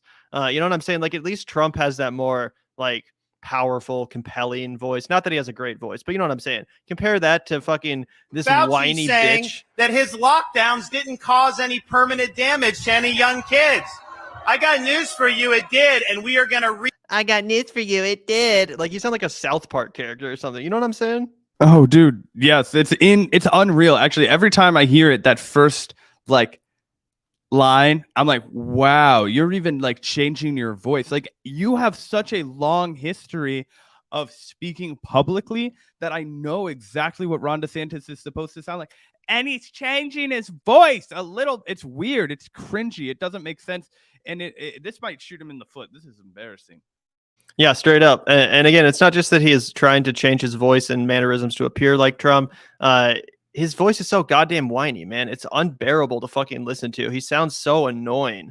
Again, let's just listen to the first part of this one more time. You have people like Fauci saying that his lockdowns didn't cause any permanent damage to any young kids. I got news for you, it did, and we are going to reap those rewards across the whole country. I got news for you, it did, and we are going to reap those rewards across the whole country. Kids, I got news for you, it did, and we are... It did! It did! It So did! I fucking got news for annoying. you! I got news for you, guys! It did! Yeah. That's funny. Michael using puberty blockers. Anyway, so goddamn annoying. Like, I really do think, if you just totally put the policy aside, because I obviously totally disagree with pretty much everything that this guy stands for as far as policy goes, but I still think he would be a much more formidable candidate, a much more formidable opponent if he just didn't have such a whiny fucking voice. It's so annoying to listen to. It sounds so just whiny. I don't know how else to put it. He's just a whiny motherfucker, and it sounds unbearable to listen to. Oh yeah, it literally sounds like South Park is spoofing him in a live action. Yeah, literally, they killed 100%. It sounds like South Park is spoofing him, and it's like Cartman is inspired by Ron DeSantis to run for the fucking governor's mansion, and it's like, I got news for you, Fauci. It did. Yeah. We're gonna chuck that guy over whatever the fuck river. like, okay. Yeah, and as this tweet said here, he's changing his speaking cadence to sound more like Trump and his mannerisms and body language. Even worse than when Buttigieg tried to copy Obama. Yeah, I would say it's at least as bad, if not worse. Totally agree with that sentiment. Just so cringy, so cringy. It's like, bro, if you're gonna go up against Trump, you gotta try to carve a slightly unique path from Trump. You can't just try to copy Trump because Trump still exists. Trump's not gone. At least with Buttigieg trying to copy Obama, like Obama's not currently running for president. He's no longer part of the Democratic Party bench.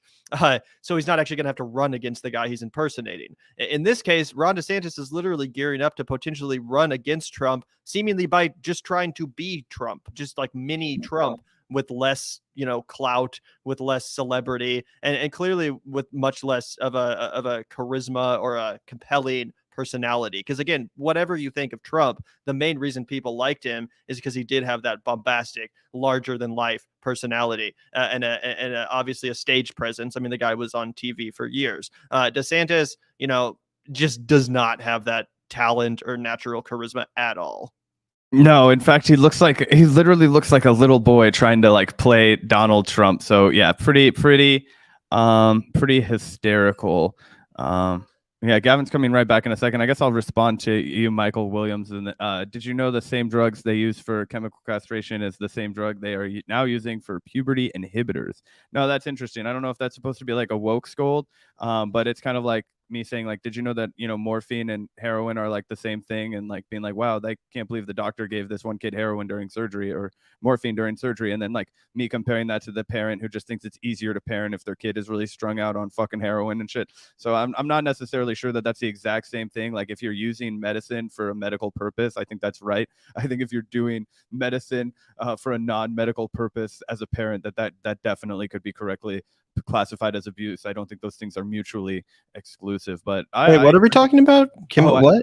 I ran out of things to say about Ron DeSantis, so I just started responding to a super chat. Sorry.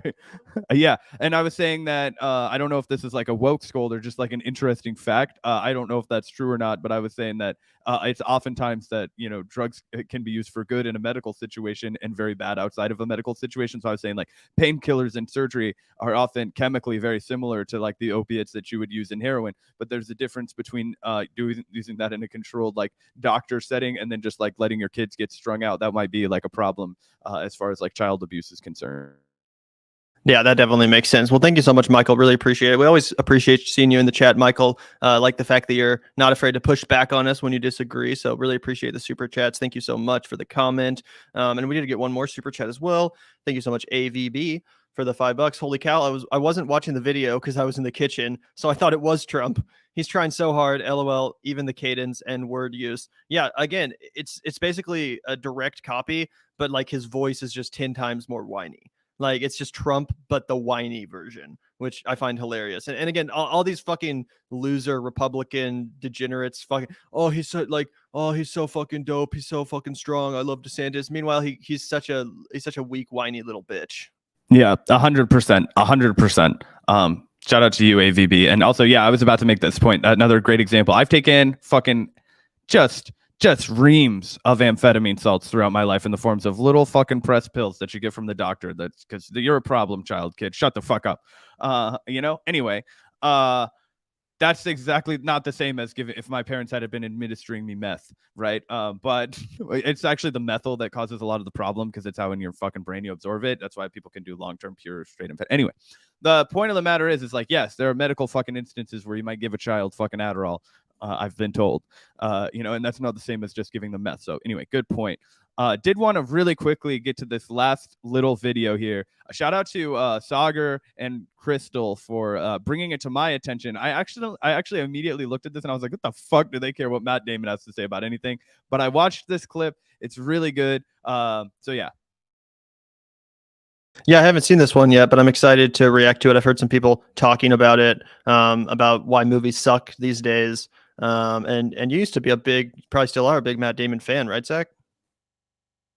So it's funny, right? Like, obviously, I think he's a dumb crypto bro. I wouldn't take any of his like political advice seriously. But as far as like his acting goes, yeah, I actually am really sympathetic to the argument that he makes here, because when I was growing up, I wanted to be an actor, and I really admired the fucking roles that Matt Damon, routinely took, because they're a lot more character driven sometimes. Anyway, we can play this.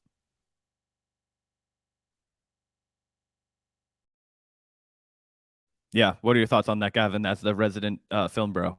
I think there's a lot of truth to that. And I've always been a pretty passionate collector of physical media when it comes to DVDs and Blu-rays. I just like owning a physical thing, as far as being a collector goes. If you just have a fucking digital copy of a movie on Amazon or something, like, it just isn't the same. I like looking at my shelf of Blu-rays and DVDs, and having them there no matter what. Even if they get taken off Netflix or whatever, like, I want to be able to watch those movies when I want to. And I think it really has damaged the film industry for exactly the reasons he laid out, with the studios not being able to rely on that extra, revenue generated by physical media. Now it's all just in streaming, and that's led to a lot of production costs being cheapened. One of the reasons why is that when things are just made for streaming, and they're not meant to be exhibited on a large screen, less attention gets put into the production design, into the sets, for example. They're much more likely to just throw a green screen behind people, or just some shitty, cheap background. Because again, if it's not going to be seen on a big screen, if you're just watching it on your phone or your computer or something, you're a lot less likely to care about those little details in the background. So I think that, that's another thing that's worth talking about. But yeah, for the most part, I thought Damon's commentary was on point. I think a lot of people, feel that the movie, that, they don't make them like they used to. That's a cliche, but it's very, very true. 100%. And all of my favorite movies, are not all of them. I like a good blockbuster here and there, but I feel like the best movies of all time, for the most part, and people have made the point. I saw you, Sable Minor, being like, you can make a great movie on a low budget. Like, of course you can. Some of my favorite movies ever are shoestring budget. Slacker, Clerks. I love the 90s, film wave. I've watched a lot of low budget, hairstring budget. I love that. But what was so exciting about film for a time that Gavin and I never really got to experience, only like retroactively, like watching all of these movies, was that you could make that low budget movie, and then they would give you access to like every single resource that made a blockbuster movie a blockbuster, but you could still tell that story of like, oh, this is what me and my best friend did over one summer, and this is how we grew, and these are the people that we met and the things we saw. And it's more character driven, it's more French New Wavy, it's more like, but you still had money, right? You could still build a set. It was the jump that you take when you made like Reservoir Dogs is a great movie. Now let's give you the money for Pulp Fiction, and you get to really see what somebody can do, right? When you take Hard 8 and you're like, oh, that guy is really promising. And then you get to see what PTA could do with Boogie Nights. And you're like, oh, if we give this guy money, he's a fucking artist. And it's like, yes, this is capitalism. Yes, it's about returning a profit. These are the mechanisms that we're working within. I understand.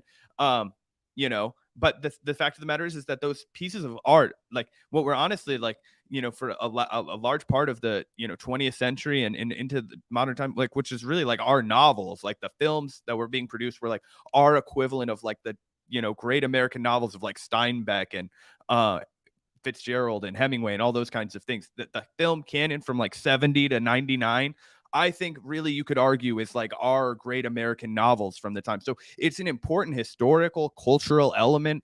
And we're not going to see that anymore, because as Matt Damon laid out, what you get is either the super big CGI bullshit mess like Marvel, or you get the stuff that guys like Gavin and me, who scrape together all of the fucking money that we could bear to make, and make like a $30,000 movie, and then you get to watch that. And then occasionally there's some people with the strip through where they get like $10 million to make a movie, and it's usually a horror film because they're cheap overhead and they usually make their money back, right? That's what we saw a lot in the 2015 indie film renaissance. And I get there's places like A24 that are trying to combat this, but even A24, I mean, and Neon, they're having issues. So yeah, absolutely. I don't know if A24 is having issues. They're doing pretty fucking well for themselves. I know Neon was like up for sale or something, but A24 is absolutely. I just mean they were like, Yeah, but I was just mentioning more the fact that they like were trying to censor pleasure and shit. So it's not like, you know, they have their own issues, just not financial. Yeah, I mean that was one specific case. I know what you're saying though, but yeah, that's totally true. And also, studios just take more risks. Like they would take more, they would take more risks with what they funded. Like for example, Star Wars. You know, everyone thinks of Star Wars being the #1 franchise of all time, the #1 blockbuster of all time. When Star Wars came out, it was expected to be a massive flop. Like everyone thought it was going to fail. Everyone's like, what the hell is this shit? Like no one's going to watch this fucking crap. And then, I mean, look where we are now. But the problem is that we don't have our generation doesn't really have a Star Wars. What we now have is just retreads of Star Wars instead of our own new thing. We just retread over and over again, and basically are just subjected to nostalgia porn, because that's what's the easiest and safest bet. Because studios are a lot less likely, they're a lot more reluctant to take those, you know, big risks with money. And again, that's another way that capitalism has kind of corrupted the artistry of filmmaking, especially on the mainstream blockbuster level. So yeah, a very important conversation to have. And again, just another illustration of how capitalism can corrupt art. 100%. Yeah. And it was a balancing act, right? And I mean, the reason we got Star Wars was because of the fucking, you know, Renaissance and the, like the auteur cinema movement of the fucking 70s, right? And the new film generation and the Martin Scorsese's and the Midnight Cowboy winning the Oscar and all this kind of shit, right? We need something like that to happen again to kickstart it all. I hope that something happens, something changes, because I don't want to just sound like a romantic that's like, oh yeah, the films got bad the year I was born. It's like, no, there were good movies after I was born. Some of my favorite movies came out after I was born, but it feels like the way movies were being made, it definitely isn't like that anymore, and that's a bummer. And yeah, I don't know, the fans suffer, but it is what it is. Yeah, and you know, when there are good original movies, support them. Like George Miller's new film, 3,000 Years of Longing, comes out tonight. Super excited to see it. It's an original film with a big budget, a lavish production. Can't wait to watch it. You know, what a breath of fresh air. I'm hoping it doesn't fucking miserably fail at the box office, because everyone just wants to watch Thor 5 and Black Panther 2 and Avengers 7 and all this fucking garbage. Again, no offense to Marvel fans, but it's just not my thing. Anyway, I hope that movie does well. I'm excited to see it. Again, I want more original movies. I want more, you know, interesting, unique films, more auteur driven stuff that the studio doesn't interfere with. So yeah, support those movies when you can, if you like movies. Yeah, absolutely. But anyway, I guess it's about time to wrap this show. Didn't really expect to go for 2 hours, but damn, we breezed right through it, bro. We got a few more super chats to hit out on the way. I know Gavin saw. Oh yeah, we reacted to that one. I think. I think it should be the bodies one is next. Yeah, I haven't seen bodies, so I'll punt to Gavin on that one. Yes, I did see Bodies. I really liked it. I really genuinely enjoyed it. Not a perfect film, but I thought it was really funny. It kept me guessing throughout it. It's definitely kind of a satirical, like Gen Z kind of horror film. So if you're into that, you'd probably like it. If you don't think that sounds like it would be up your alley, you probably won't like it. But I personally really enjoyed it. I thought it was really well done. The acting was phenomenal. It was really funny. And again, it kept me guessing throughout. So really couldn't ask for much more out of that. Speaking of A24, you know, if you're into A24 movies, you'll probably enjoy it. Yeah, I also saw a hilarious comment that was like, wow, Gavin's old enough to have a Blu-ray collection. I was like, only up here. I've been collecting Blu-rays. I'm 24. I've been collecting Blu-rays since I was probably 12 or 13. So for over a decade now, I've been amassing Blu-rays. I still buy them to this day. I buy Criterion Blu-rays. I have to fucking lay off because they do get expensive. But yeah, I do love collecting physical media, specifically films. And I really do find that it comes in handy. You know, people say, oh, that's a waste of money, you can just stream it. Bullshit. There's so many circumstances that I find myself in where I'm like, thank God I have this disc. You know, if I'm at a hotel with someone and, you know, there's no good movies to watch and you can't find something for cheap, or the movie is on Amazon, but it's fucking $5.99 to rent it or $6.99. I'm like, you could just spend twice that much and you have it forever. It's a way better fucking deal. So yeah, I'm a big fan of Blu-rays and collecting them. Thank you also, Jimmy, for the $1.99 squeaky run. Honestly, Trump should call him that if he does run against him. Yep, I think that would stick. Squeaky Ron or whiny Ron. But yeah, thank you, Jimmy. Thank you also, Observer, for the $2. Art is now just in time, much like logistics. Do you know what that means? Yeah, so just-in-time logistics. God, this is making me think back to my accounting class. But I kind of get what you're saying, right? Like it's everything is like so it's the way our supply chains work, right? This is what fucked us during COVID is like everything is supposed to arrive just as it's about to be taken from the store, right? So you get it delivered and then it goes, right? I think what he's saying is like now it's just packaged up, ready to go. It's like, you know, not the same as like something where they're going to take a risk on it. They're going to let it see where it goes. It kind of reminds me of that clip of David Lynch when he was talking about why he never wanted to, like when you showed it to me and you were like, they never give us any fucking time to dream anymore or whatever the fuck he's saying. Like, I think that's actually indicative of what Observer's saying is he's like, you used to have the time to really decide what you want and get it together and like, oh no, let's run that scene again. And now it's like kind of shit. Yeah. If that's what you're saying, then I totally agree with that. So thank you so much, Observer. Really appreciate it. Thank you also, Steve, for the $2. I'm Ron DeSantis and I have diabetes. Okay. Thanks for the $2, man. I think that's a reference to that old video, like diabetes. You know what I mean? But I don't know what that has to do with Ron DeSantis. Shout out to you, Steve. You got that galaxy brain going on. Yeah, Steve's on a whole nother fucking wavelength, another level than us. But thank you so much. Really appreciate that. Also, thank you, Mike, for the $5. Once again, always appreciate you, Mike H.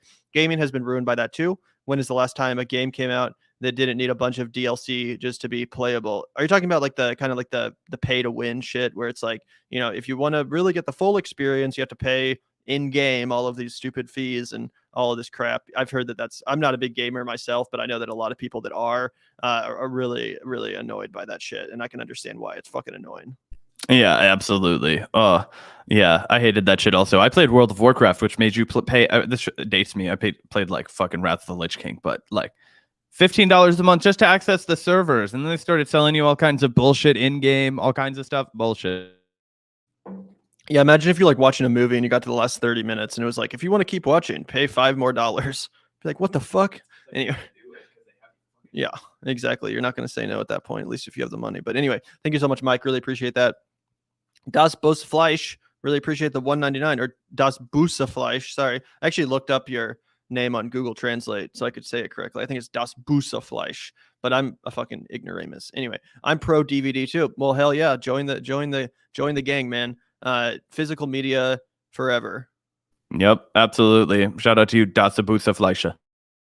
Thank you so much. And thank you so much, Addy the Bug Catcher, for the super generous donation. We really appreciate you, Addy. Get yourself some Blu-rays, anything but Star Wars Anakin movies.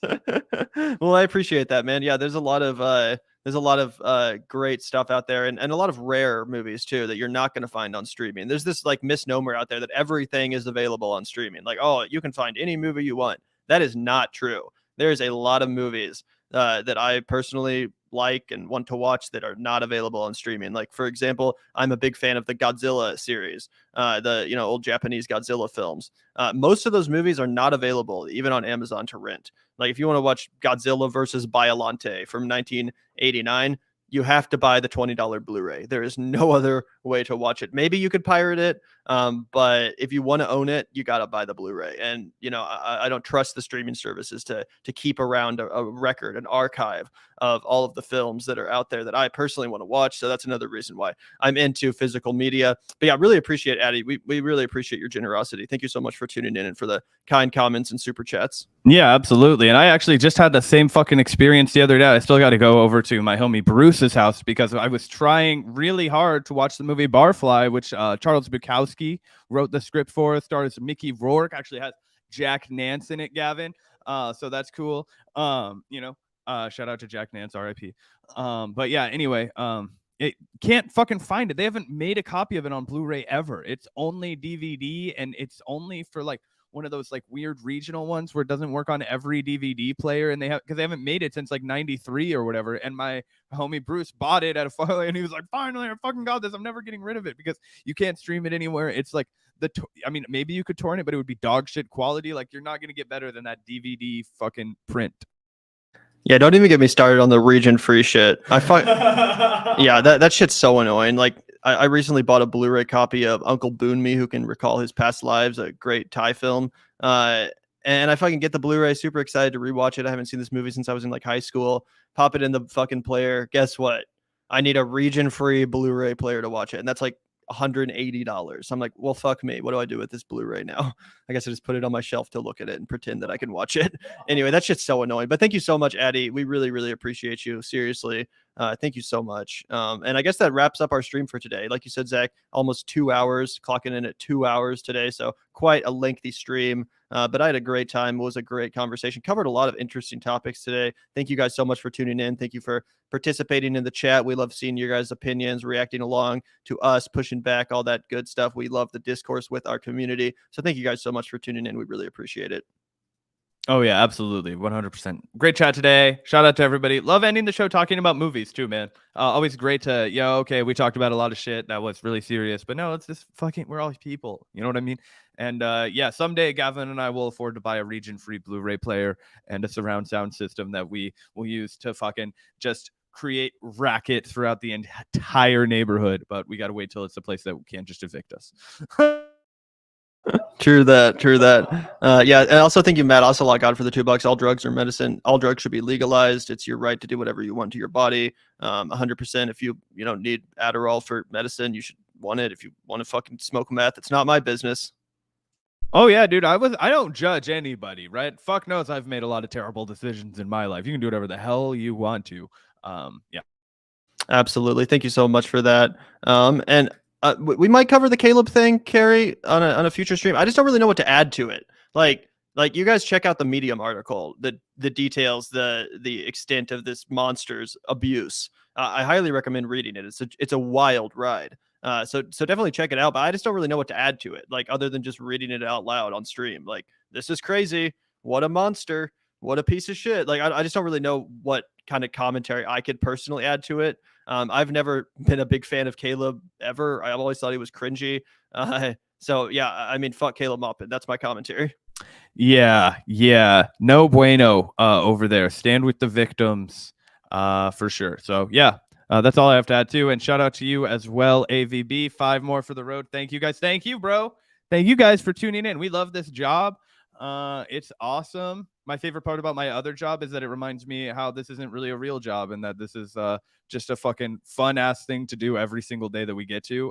So shout out to everybody for hanging out with us. Yeah, thank you so much, AVB. We really, really appreciate that. Thank you so much. We'll definitely be using that because we're actually about to hit the road again this weekend. We're heading to Colorado to make our second documentary. The first one should be dropping later this month. Hopefully we'll get it out by the end of August. But yeah, we're embarking on the road once again to get some footage for our second documentary. So that's really appreciated, AVB. It really goes a long way. All the super chats, go so far as funding those efforts and making that kind of content possible. Because obviously it is super expensive, unfortunately, with inflation and gas prices. Like, traveling is kind of a nightmare financially, even just for a couple days. So we really appreciate it. No, yeah, absolutely. And it's as Gavin said, we've got you guys know the Jesse doc is coming. We've got even more shit coming. We're out getting even more footage. We're putting it all on the line. We want to make van content for you guys. And also, just to freaking react to you, Michael DeSanto.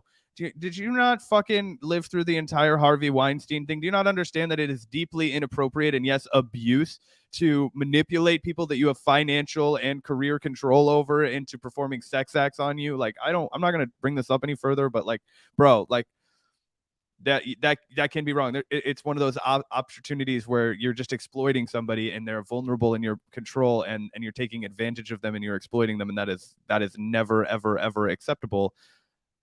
I don't know. I would say it was even worse than just that. I mean, if he was just like having sex with someone that worked under him, like, that would be bad, but it went way, way beyond that. He literally drove these poor kids to homelessness, to sex work. He was asking them to like spank him and be his dominatrix.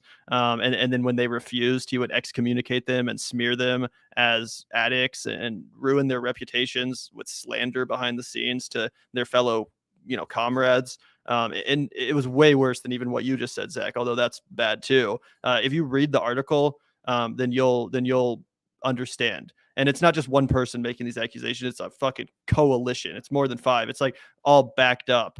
It's crazy stuff. I seriously recommend that you guys read the entire article. It's really well documented. It's pretty hard to deny. I mean, he even basically admitted that he fucked up. So yeah. Anyway, again, just read the article. I don't really know what else to add to it other than that. But thank you so much for the comment. And thank you also, Donnie Nunn, for the $2. Check out the Venus Project. I feel like I've heard of that. Is that a movie? The Venus Project. Oh. Yeah. Okay. So I found it. Venus Project. Here, let me share my screen really quickly. So we can all learn about the Venus Project together. The Venus Project is a nonprofit organization founded by a Florida-based architect and social engineer, Jacques Fresco. Fresco, with his partner Roxanne Meadows, funded an organization, a resource-based economy. I don't know anything about this, so I'm gonna do more homework before I talk about it. But I imagine there's a history to it if it's 37 years old. But anyway, this is what I found. Interesting. Well, thanks so much for the suggestion. I'll definitely do some more reading on that. Really appreciate you. Also, thank you once more, Addie. You guys are always welcome in the Boston area for a road trip too. Hey, we might have to hit you up, Addie. No plans right now to go to Boston, but who's to say we won't in the future, right? We definitely love to hang out if we ever stop by. Big fan of the Boston area. Only been like once or twice myself, but beautiful town, really historic area. So yeah, thanks so much for the comment, Addie. We really appreciate you. Yeah, my sister lives in Boston. I'm supposed to go there for my brother's 18th birthday, but I've never been before. I've heard really good things about it. So yeah, and Gavin and I would love to go up there. I'm sure there's a bunch of cool shit that we could talk about for the Vanguard up in Boston. So yeah, maybe someday, Addie. Shout out to you. Yeah, absolutely. Thank you so much, Addie. Really appreciate the $5. As always, really appreciate your comments in general. And speaking of people who we really appreciate, a huge shout out to the Patreon community. You guys make the show possible. We wouldn't be able to do it without you guys. If you're interested in joining our Patreon community, helping us out, especially as we begin to make some of this documentary content, we already are in the process of it. But if you want to help support that work and content going forward, it is a great way to support us. So thank you so much. As I always say, we wouldn't be able to do the show without you guys. So thank you so much. That's like why we like to start and end all of our shows with a big shout out. But I'm getting pretty exhausted personally. Been talking for 2 hours now. Thank you guys so much all for tuning in. We really appreciate it. Make sure to hit that like button on your way out. If you're not already, please subscribe to the channel and hit that notification bell so you don't miss our next live stream. But yeah, I thought this was an awesome live stream. Again, thanks everyone for tuning in, for participating in the discourse. We really appreciate each and every one of you guys. Yeah, absolutely. And we'll be back. You guys have a good rest of your day. Absolutely. Thank you guys so much. Peace out. Stay safe. Yep. Take care.